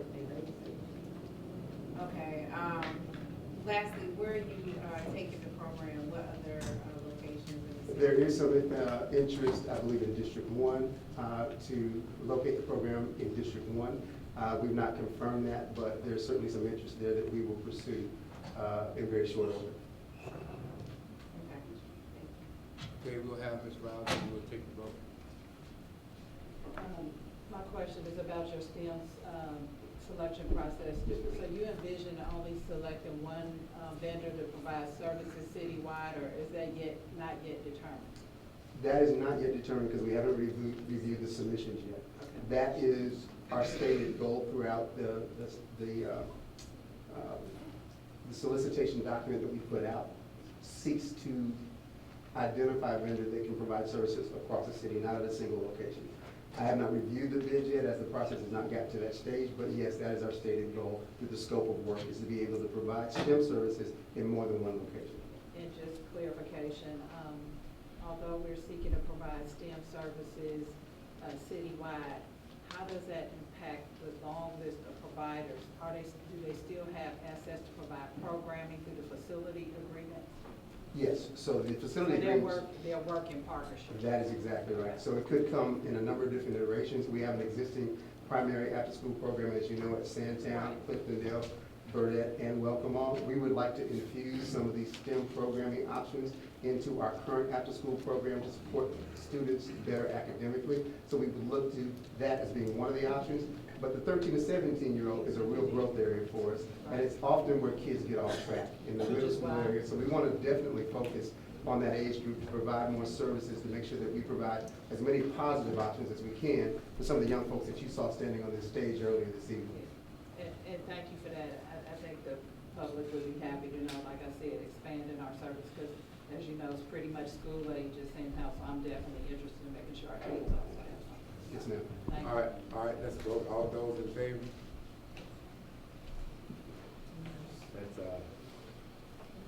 That's 6-1.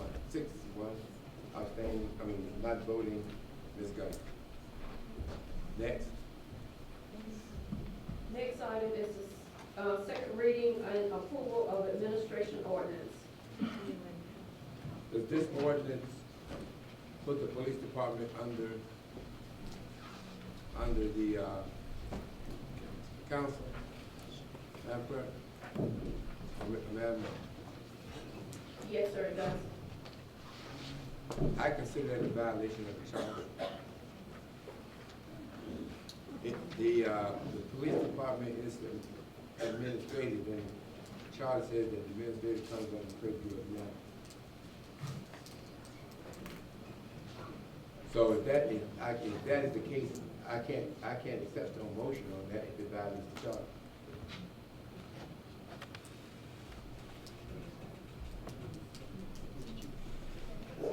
So Mayor, for clarity, it sounds like that you don't agree with the placement of the supervision, like the removal or the. No, I don't agree. The charter don't agree. The charter does not agree. So I'm not aware of anything in your charter. Section 3.28.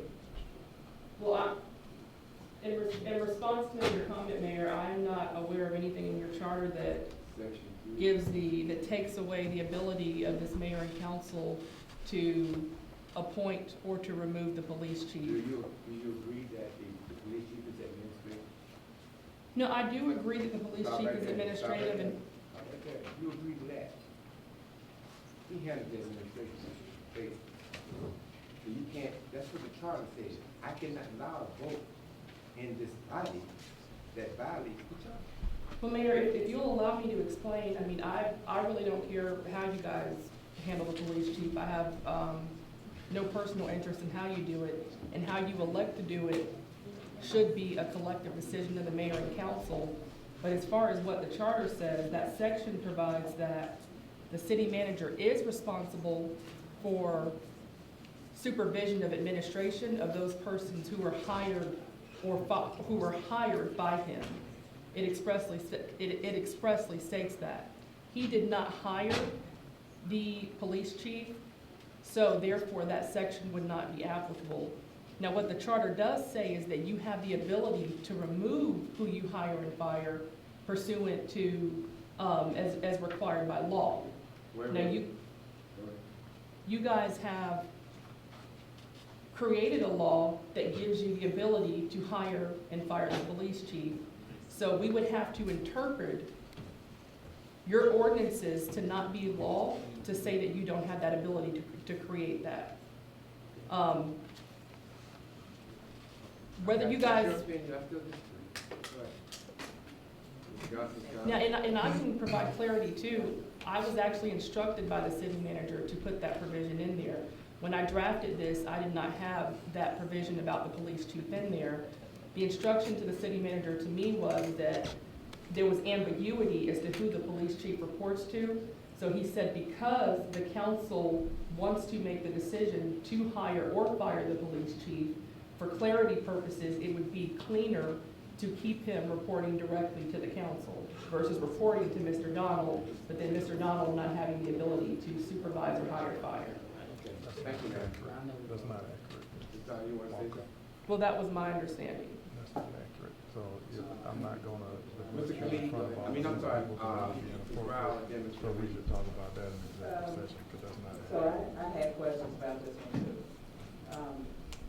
I do think that the charter is very clear on this. I do think we conferred and we discussed with the city manager the hiring of the police chief.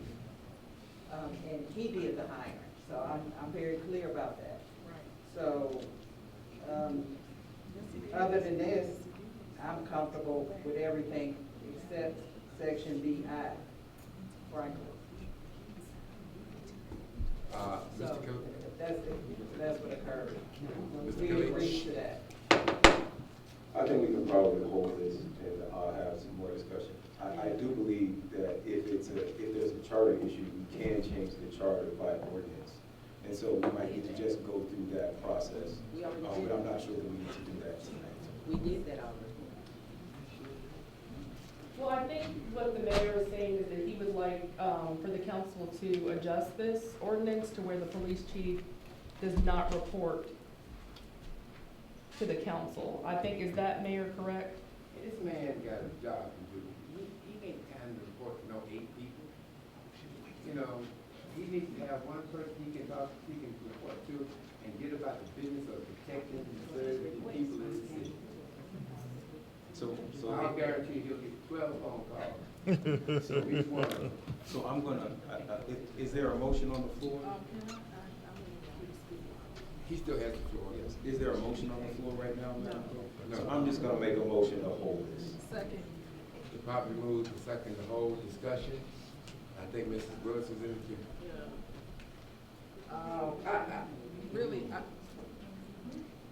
Okay. I'm not gonna violate the charter, and I definitely do not want the liability of supervising any employees that I don't have to supervise. Okay, I'm gonna let Ms. Rod, Ms. Baker speak, and then we'll take the vote on the whole, okay? So Ms. Rod, you're up.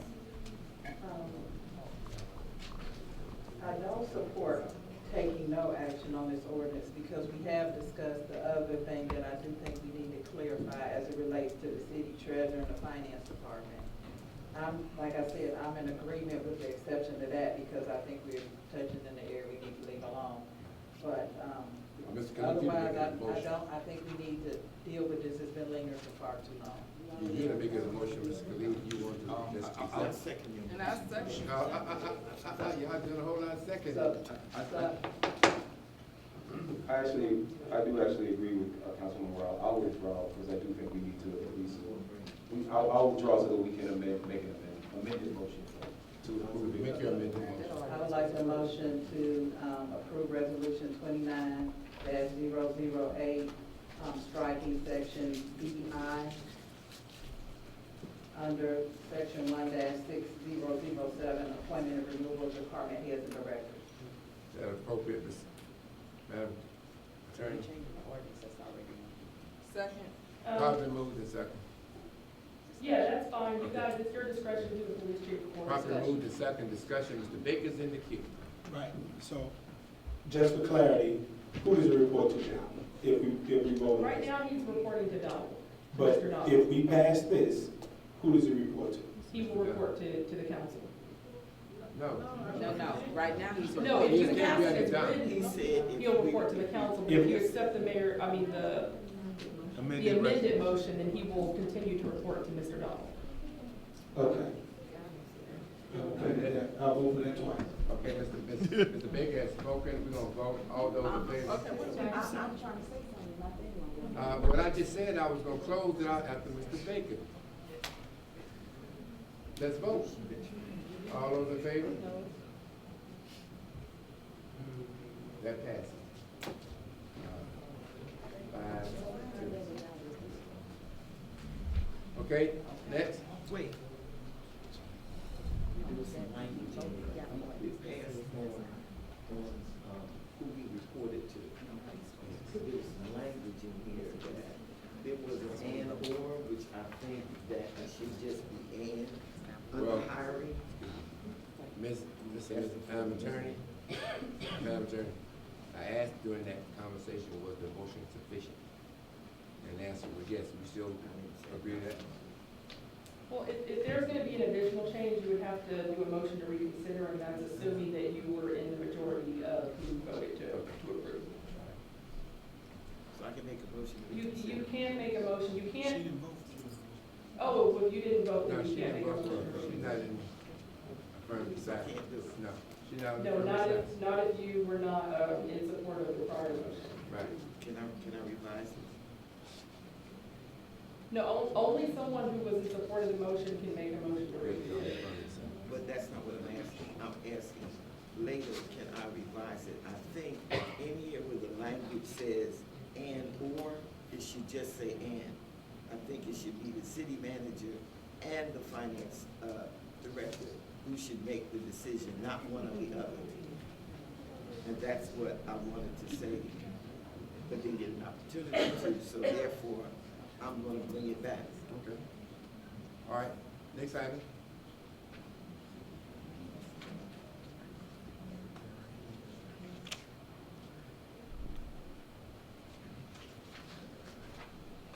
Next item is, the first reading of the ethics ordinance. Councilmember Willis. We can, that's the first read, I'm good, we can move on. Okay.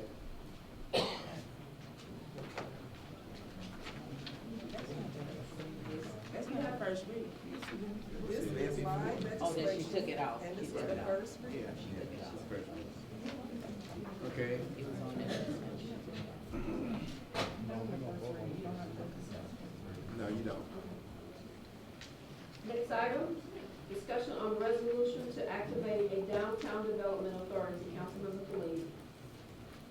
motion to approve the resolution for the activation of the DDA and the funding resolution for the DDA. Second. Properly moved and second. Any discussion? Hearing none. Okay, go ahead. I mentioned it earlier, and when I mentioned it earlier, and I think someone else said it, it's not that I don't support it. I'm looking at the long list of everything that we gotta cover to such an extent that we gotta go out and get a loan. And you heard the finance person talked about a $10 million loan. We're not even supposed to even finance a DDA. And so it's not that we shouldn't do it. It's not that it's unfavorable. I'm just thinking about how we're backing ourselves in the corner with more and more debt. I don't want there to get I don't want us to get to a place where we'll be insolvent and bankrupt because we're just piling it on. And so for that reason, and I want to be clear, because I remember when, at the last meeting, I wasn't here because I was ill and I was on the computer listening to the meeting, and I heard somebody talk about service merchandise. I remember Sears.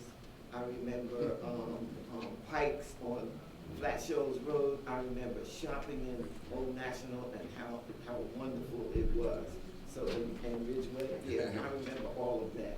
And so I understand wanting to be revitalized. I really, really do. And I also understand in my district, we don't have nothing but houses. You hear me? In one little teeny weeny corner. We don't have nowhere to go. We got a whole bunch of land, and that's it. So I really, really understand. So don't think when I vote the way that I do that I don't care and that I'm not thinking about Old National. Because I really, really, it just breaks my heart. Because I remember when Eastern Airlines left, and then after that, I remember when the bars came. And then when those bars came in there, that was the beginning of the end. I remember that. So I just want y'all to know that. Okay, we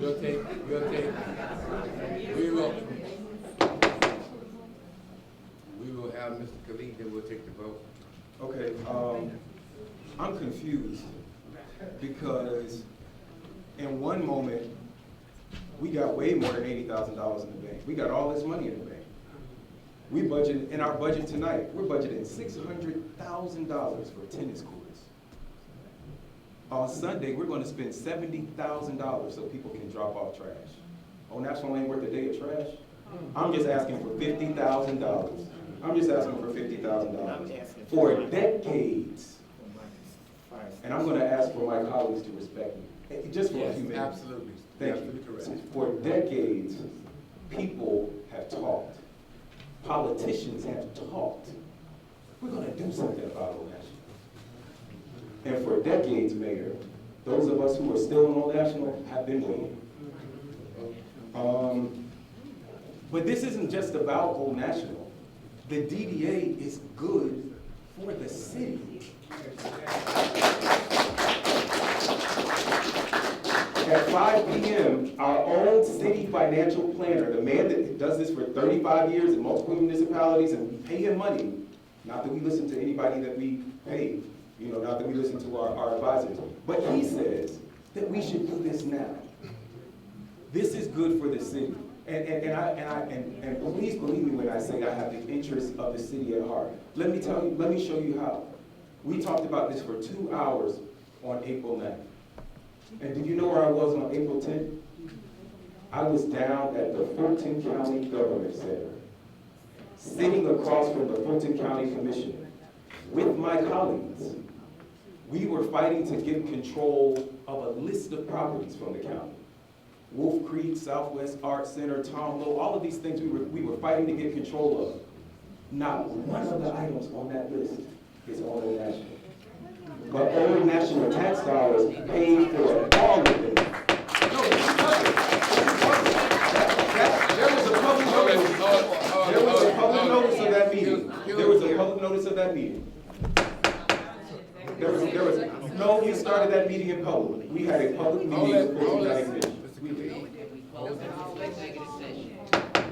don't wanna get into what the. I don't, you know what, I don't wanna get into anything, but I will say this, I will say this. We are fighting to get stuff that we don't even know how we would pay to operate. We don't have a study on that. But when it's Old National's turn, we need a study. I am just asking tonight for my colleagues to stand with me as I have always stood with you, to do what is best for the city. So we're gonna take this vote now. We're gonna take this vote now, and we're gonna see who's ready to put some money on Old National. All right, let's vote, please. All those in favor?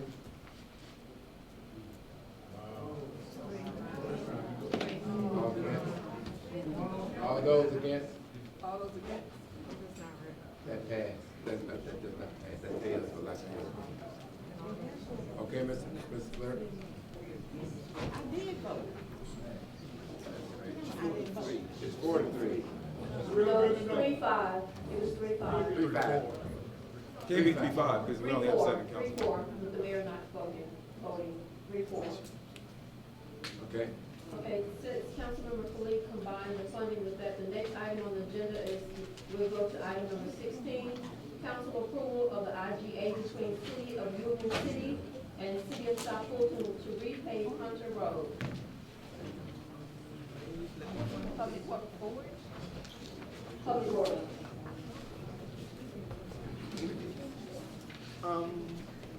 Okay.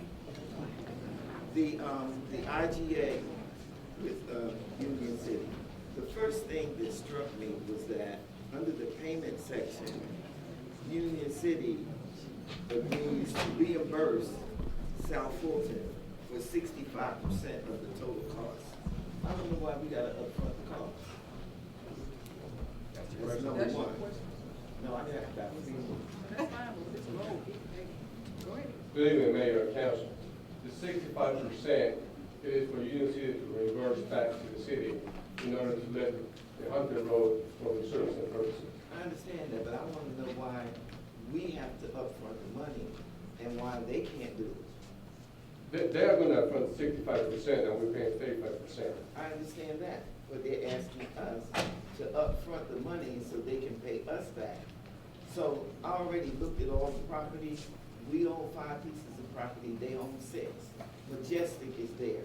So are other big industrial companies. So I'm still trying to figure out, A, why are we paving this now? What is so crucial about now? And why do we have to upfront the cost? I think you're misunderstanding what she's saying. She's saying, why are we paying 100% and we get it done, they have to pay us back 65%. No, I'm not saying 100%. I'm just using an example. Right. If we paid 100% of it and they would come back and give 65. But you're saying they pay 65 and we pay the rest. Now, that's cool. That's correct.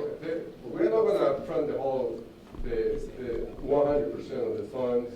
If I'm not mistaken, Union City already approved this IGA, the council approved. So the funds are gonna be available for us. While we let this project to construction, it's gonna take us 2 months. And by that time, we should have the funds back with us. They approved their portion, but yet our portion includes us upfronting $165,000 for them to pay us back, because they don't have the money to upfront it themselves. No, we are not gonna upfront the entire fund. We're only gonna That's pay. not what I said. I didn't say the entire. All right, then give respect to answer the question. Okay. Go ahead. We're only gonna upfront 35%. Once we receive the funds from Union City, we'll have 100% of the funds. And then we're going to do the resurfacing of Hunter Road. I'm gonna say If this the- for the, I'm gonna say this for the speak for the third time. If the IGA gets approved. For the third time. I can ask our council to clarify that item, that we're not upfronting I can read. 100% of the funds, That's not what I'm saying. or the 65% of the funds. That's not what I'm saying. What I'm saying is, I will read it to you. Union City agrees to reimburse South Fulton 65% of the total cost of the project, with such total cost of the project not to exceed $250,000.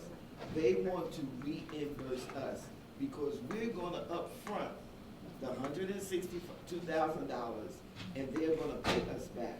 So I wanna know, why do we have to upfront the cost? We're leading the project, and so as the project leaders, as we implement the project, we will reimburse Union City for the funds. Their council has taken action to approve them allocating the funding. So when we provide our invoice, we will be paid. And so if there is a legal binding agreement for us to implement the Hunter Road project and then receive because we are leading the full 100% of the project, but they're paying for 65% of it. And so to be in control of the project, control the subject matter experts, the workers, the engineers, and every other piece of the project, to do that, we then allow them to reimburse us. And so that is the normal operation. So it doesn't say anything in here about us being the lead, that's number one. If it was, I probably wouldn't even ask that, that's number one. And number two, why are we doing it now? Why are we not doing it 6 months from now? I think the council person wants to comment, so I'll defer.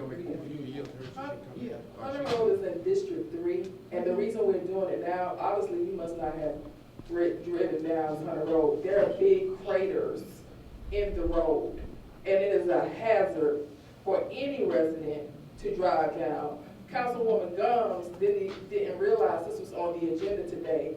And she said to me, is Hunter Road in your district? I said, yes, ma'am. She said, y'all need to do something about that road.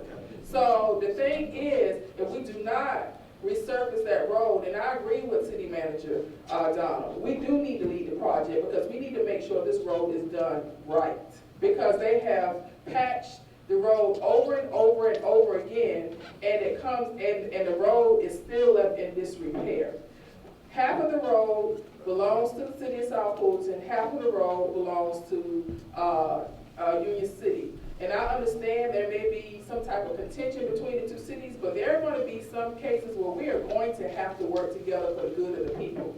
And it's either repair the road or don't repair the road, and people continue to drive down the road, and then they damage their car and their tires, and they file claims against the city of South Fulton. Let me just say this. Mayor. I understand because on Hall Road, I have the same situation, and it is so bad that buses are going down the street, and half of Hall Road is not even paved. And so it is really, really, really, so I understand that. I really do. Okay, Councilwoman Brown? Just clarification, what's the source of funds for this? Is this a T-Splosh project or we're moving up, or just can you give us a background?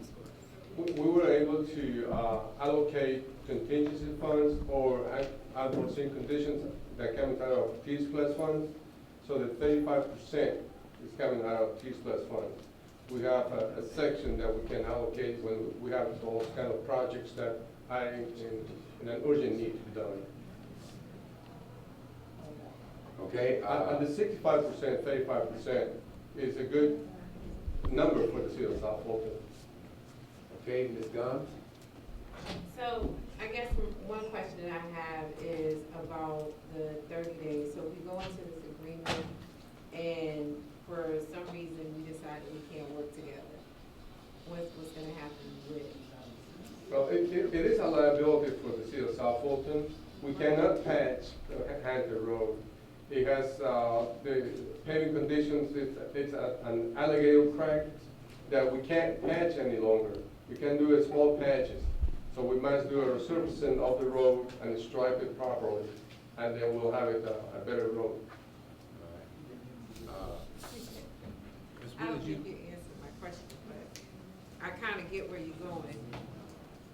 So we're going to pave the entire street, and what happens if Union City decides, okay, they don't want to? Union City already approved the funds. Okay, so they have the funding. Yes. All right. Ms. Miller, you can't do it. You were guilty, but you're up now. So, yes, Union City approved their IGA last week, so they already have an agreement in place. And so we have to approve our agreement so that we can get this road resurfaced. This road is worse than Derrick Road was. And so, as Mr. Vanswiller said, if we do not pave this road, what's going to happen is that people's cars are going to get damaged, and they're going to file claims against the city of South Fulton. Because if my car get damaged, I'm filing a claim against my own city. That's how bad it is. Big holes are in the street. You rode down the street today, so I can't believe we deliberating over this. We're going to close this out, Mr. Baker, and take the vote. Mr. Baker, you're on. I just want clarity to be made, because I know this is one of the contention for one of my colleagues. You spoke about this in great detail. And it appears, the way that it was written, when we went over it the other evening, that we were funding something that Union City should have been funding. But I guess now with this new understanding that we want to take the lead on this situation, right? And Union City will be a contributing factor as well, and will be providing their part. And what she didn't know, I just believe that the 35% also is T-Splosh. I think that will be amenable to us moving forward. All right, Mr. Baker, do we have a motion? No motion has been made. All right, I'll entertain a motion. I move that we approve the IGA agreement for the repaving of Hunter Road. Probably move the second. Any discussion? Who seconded it? Rob. Any discussion? Hearing none, all those in favor?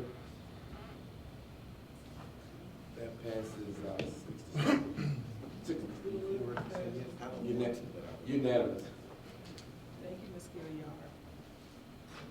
Next, Madam Clerk. Next item is council approval of a capital need funding through creating an urban redevelopment agency. I'll entertain a motion. That's got money in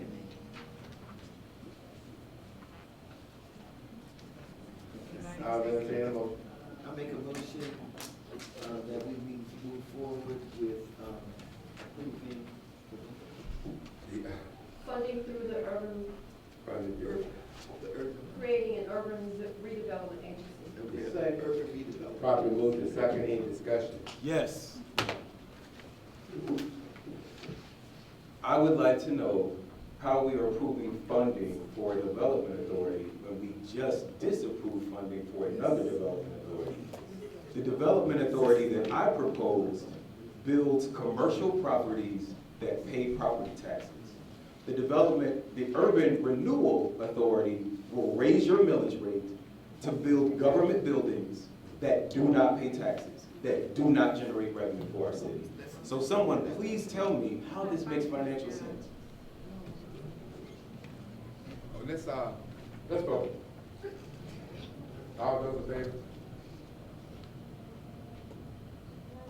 That passes. 4-3.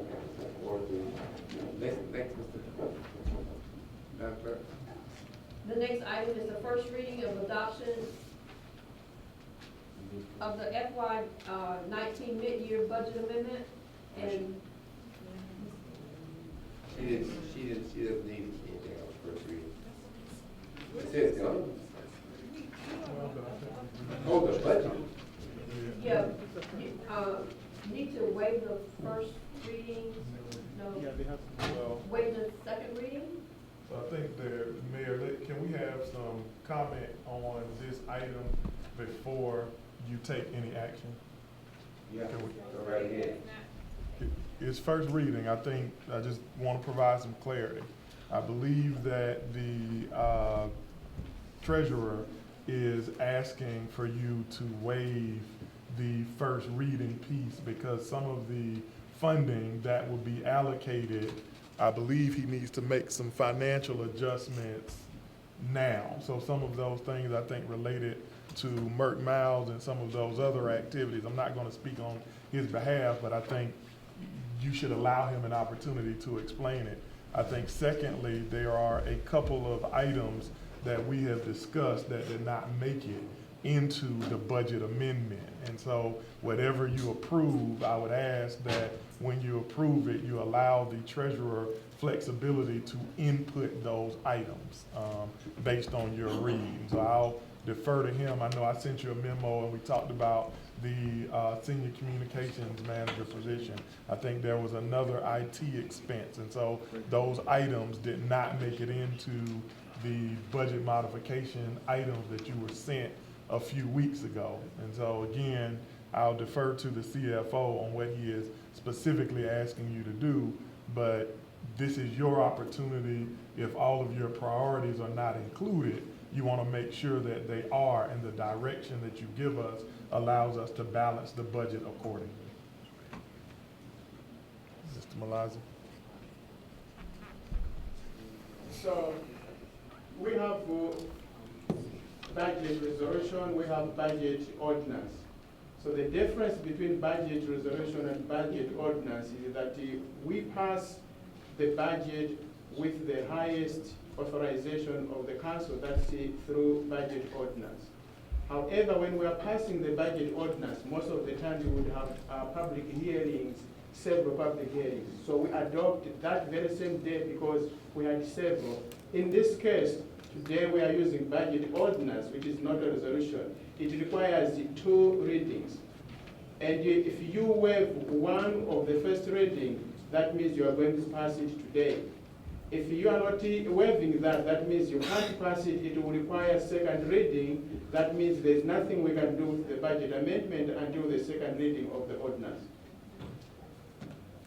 All right. Mr. Khalid?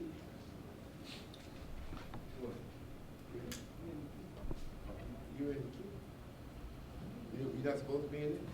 Okay, Mr. Baker? Okay, so if I'm correct, at this time, we're supposed to share the adjustments as we see fit, right? Or are we waiting to the second reading? So The request is to waive the first reading so we can have the second reading and pass the proposed amendment. Okay, good. Okay, Councilwoman Rao, and then we get Councilwoman Gilliard. So we don't get in the practice of forfeiting, can this be converted to a resolution as he suggested as opposed to ordinance? So Dr. Walker? So state law allows you to amend your budget by ordinance or resolution, but the code that you adopted on budget amendments is a little bit inconsistent. In some places it says it has to be an ordinance, in some places it says it has to be a resolution. So my preference would be until you clean up that ordinance that you continue to do it, by the ordinance, by the way it is tonight. So do you think it's more, and I guess my part is, we don't want to get in the business of waiving second reads, where resolution seems so much cleaner because you can pass it with one reading. Yeah, I agree. If you would like to sponsor an amendment to clean that ordinance up, then I can. To change it to a resolution versus the ordinance, this document as presented being a resolution, that's what I'm. Or to give you options to where it's not unclear by your code. So if you want to sponsor an amendment to that ordinance, I can certainly do that. I'd be willing to do that, but I'm talking about for now, because he's saying that this has the urgency now. So what I'm proposing, and you tell me adoption of the fiscal year 29 mid-year budget amendment resolution and change it from an ordinance. You see what I'm proposing right now? Because, yeah, I see what you're proposing, to change it from ordinance to a resolution to allow an immediate enactment. But because your code is not consistent with your ability to do that, out of caution, my recommendation would be to keep it as an ordinance. Okay. And then, all right. Okay, Ms. Gilliard? And we'll close out there. So I want to go back to something that the city manager said when he said that there are some things that are not included in it, in the amendment, some things that need to be added to it. And so I have been emailing back and forth for the past couple of days about something that I've been talking about for a long time, which is Fire Station 17, which is not in here, that's $30,000, we're not gonna get it, okay? In order to repair it. So that needs to be in there, as well as enhancements to City Grove Park. Those two items definitely need to be in there. And then there's one other item that we have to discuss in executive session. So my recommendation on that would be for the CFO as well as the city manager to discuss the reallocation of funding to allow that to be a change budget priority. We are trying to discuss how many things are still there, maybe we can vote on instead of you passing today. We have to accommodate everything, because if you pass now, all those things cannot come if there are a lot of them to change. It will require you again to have it amended. Okay.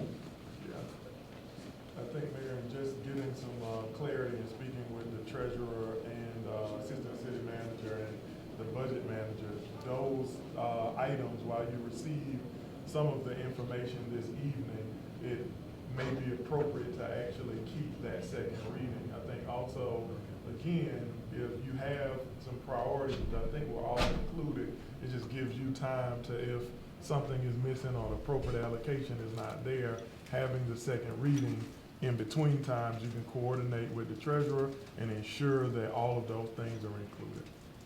So when you say you have the second reading, are you referring to we pass it tonight and then we get back to a second reading? I've got to let the second reading go through. Okay, so it stays as an ordinance. Right. And then we, okay, I got it. Okay, thank you, sir. Madam Clerk?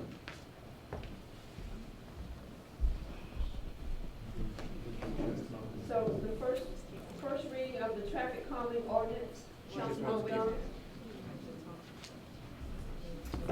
Come on up, Mr. Boswell. Whoever you call.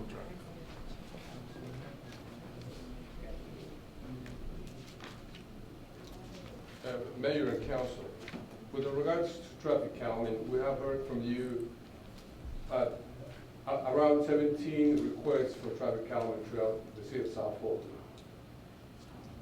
Our consultants through Jacobs has done traffic studies.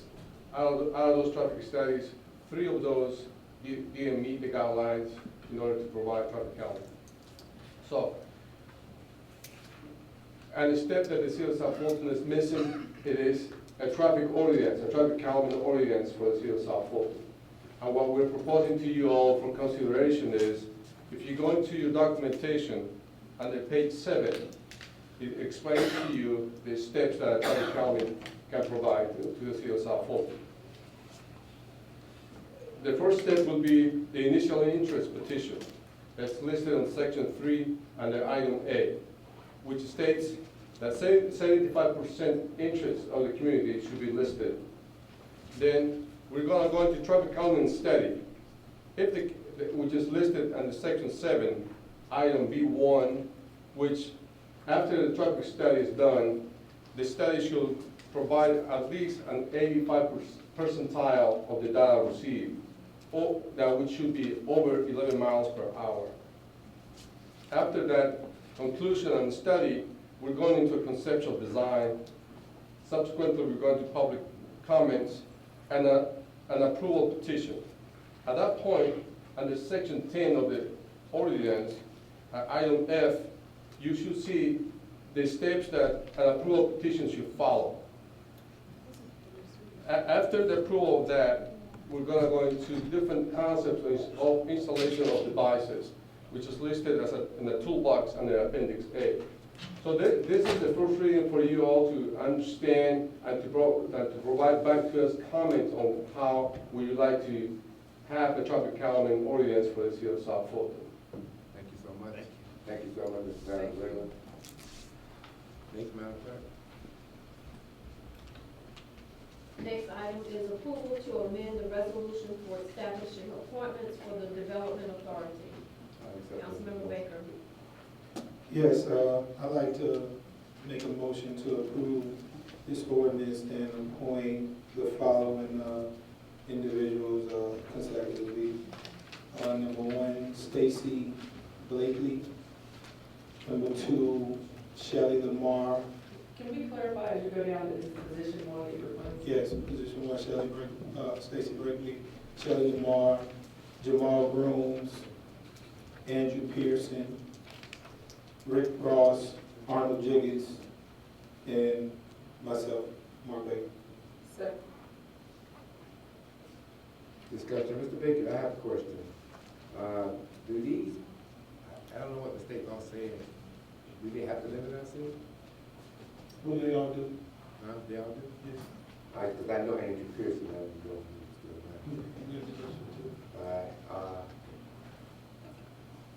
been properly moved to second. Any further discussion? All those in favor? That passes 6-1. Okay, this is, Councilwoman Brown, voting no.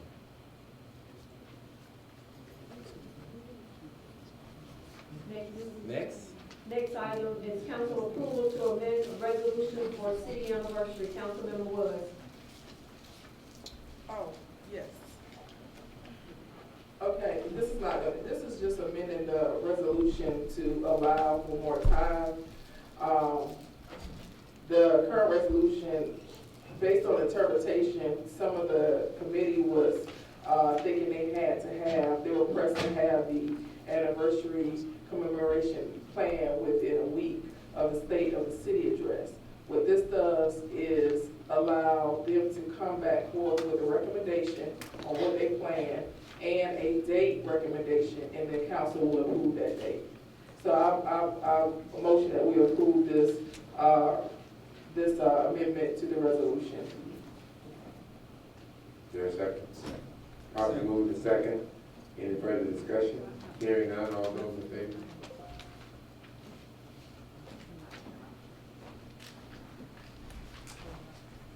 Yeah, go ahead.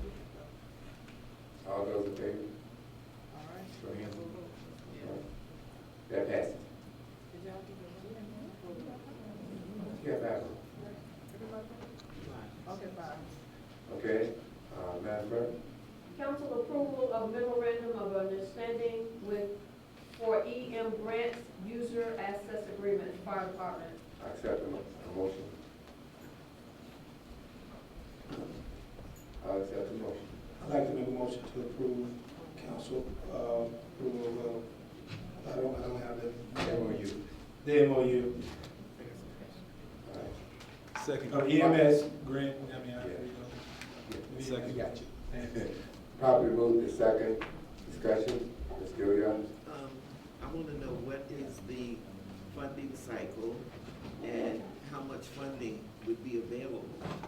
And specifically, what is it for? 'Cause I kept reading it, but I couldn't really get to, exactly what it was for. Good evening, Councilwoman. This is a grant that we used to receive in Fulton County. As Fulton County, we received a hazmat unit and a search and rescue unit, all from the Homeland Security Agency. And every year we receive grant money to purchase the required replacement parts or whatever stuff we need for that unit. This year, when the grant came around, we put in our application, they realized that they had given us the equipment to the city, but we had not done an MOU as the city. So this is just to get the MOU. Every year, the grants are different.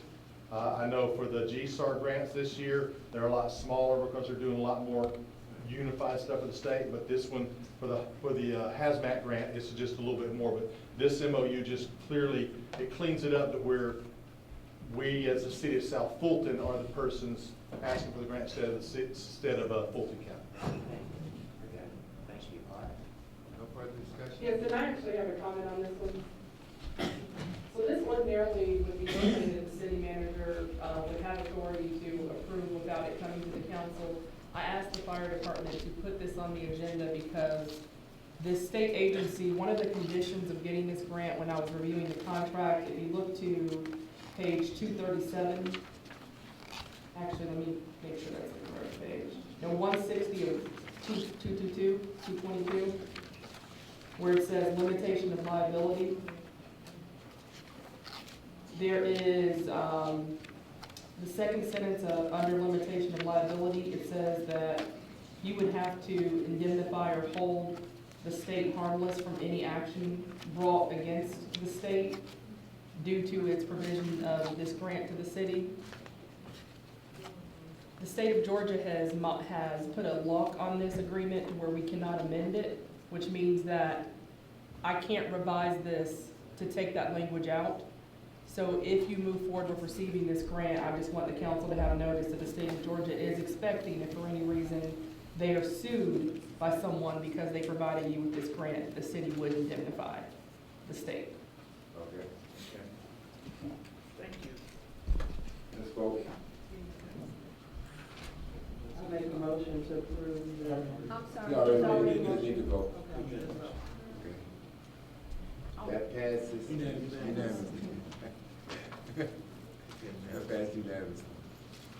Next is the city manager's March monthly report. Mr. Manager? Many hours you gonna take? No, you got that.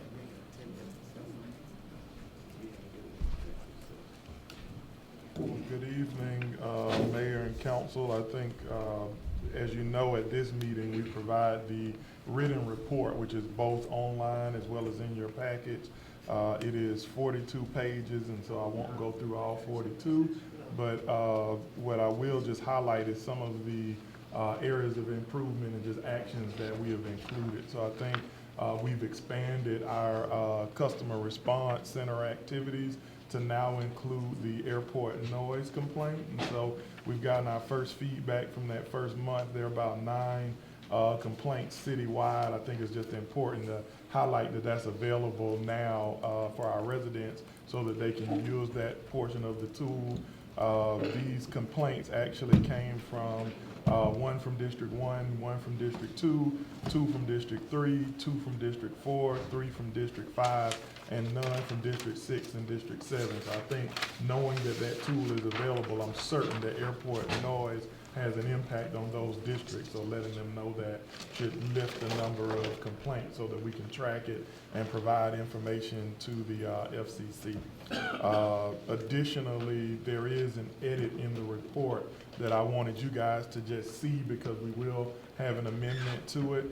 The Jacobs reporting showed that 99% of their requests through the SLA is their percentage of response. That is actually incorrect.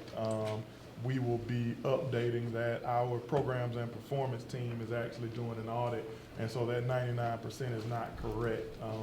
The process in which they have reported, captured, and closed some of those items does not align with our process, and so we are providing them some technical assistance and we'll be updating their report. In addition to that, I think while we have a customer response center, it has been pretty clear that from the will of the council as well as our public, we want, the South Fulton's own 311 number. And so we've had some back and forth to figure out how to do so, but we now have our plan of action thanks to some of our vendor partners, including Turnkey Solutions. So we know exactly how to go about getting a 311 number now, and we expect to have one within the next 90 days. And just for your edification, I know you guys like some of the details.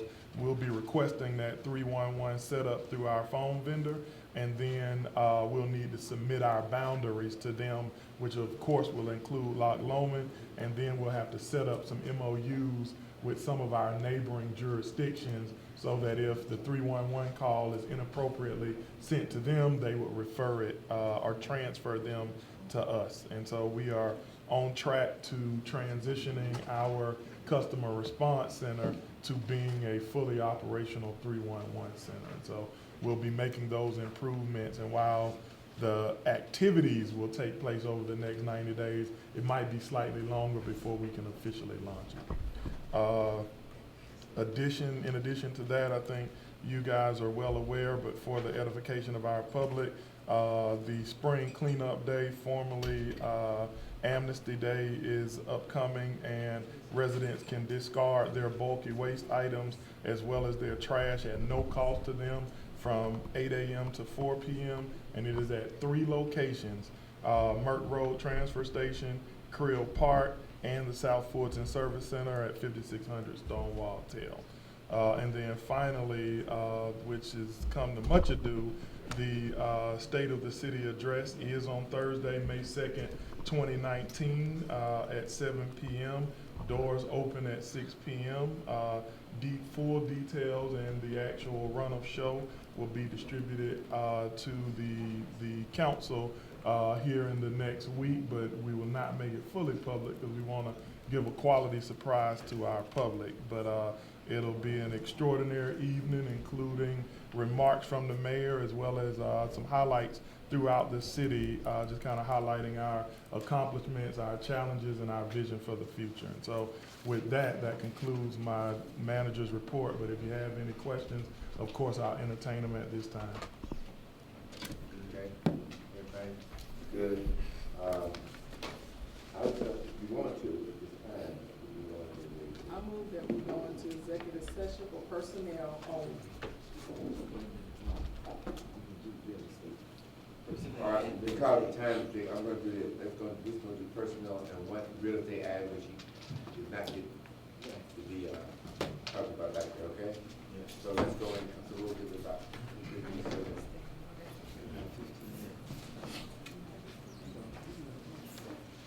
Mayor, did you carry that motion? Properly moved in second. All those in favor? Okay, thank you, Madam Clerk. Oh, yeah, let's go.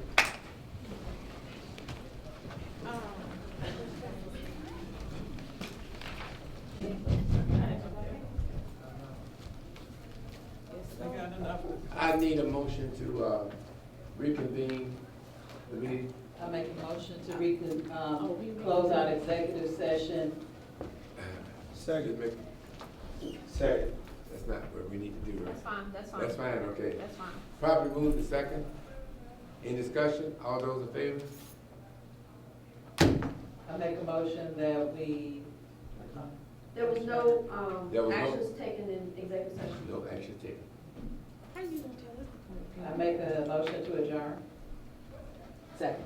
Properly moved to second, all in favor? Aye.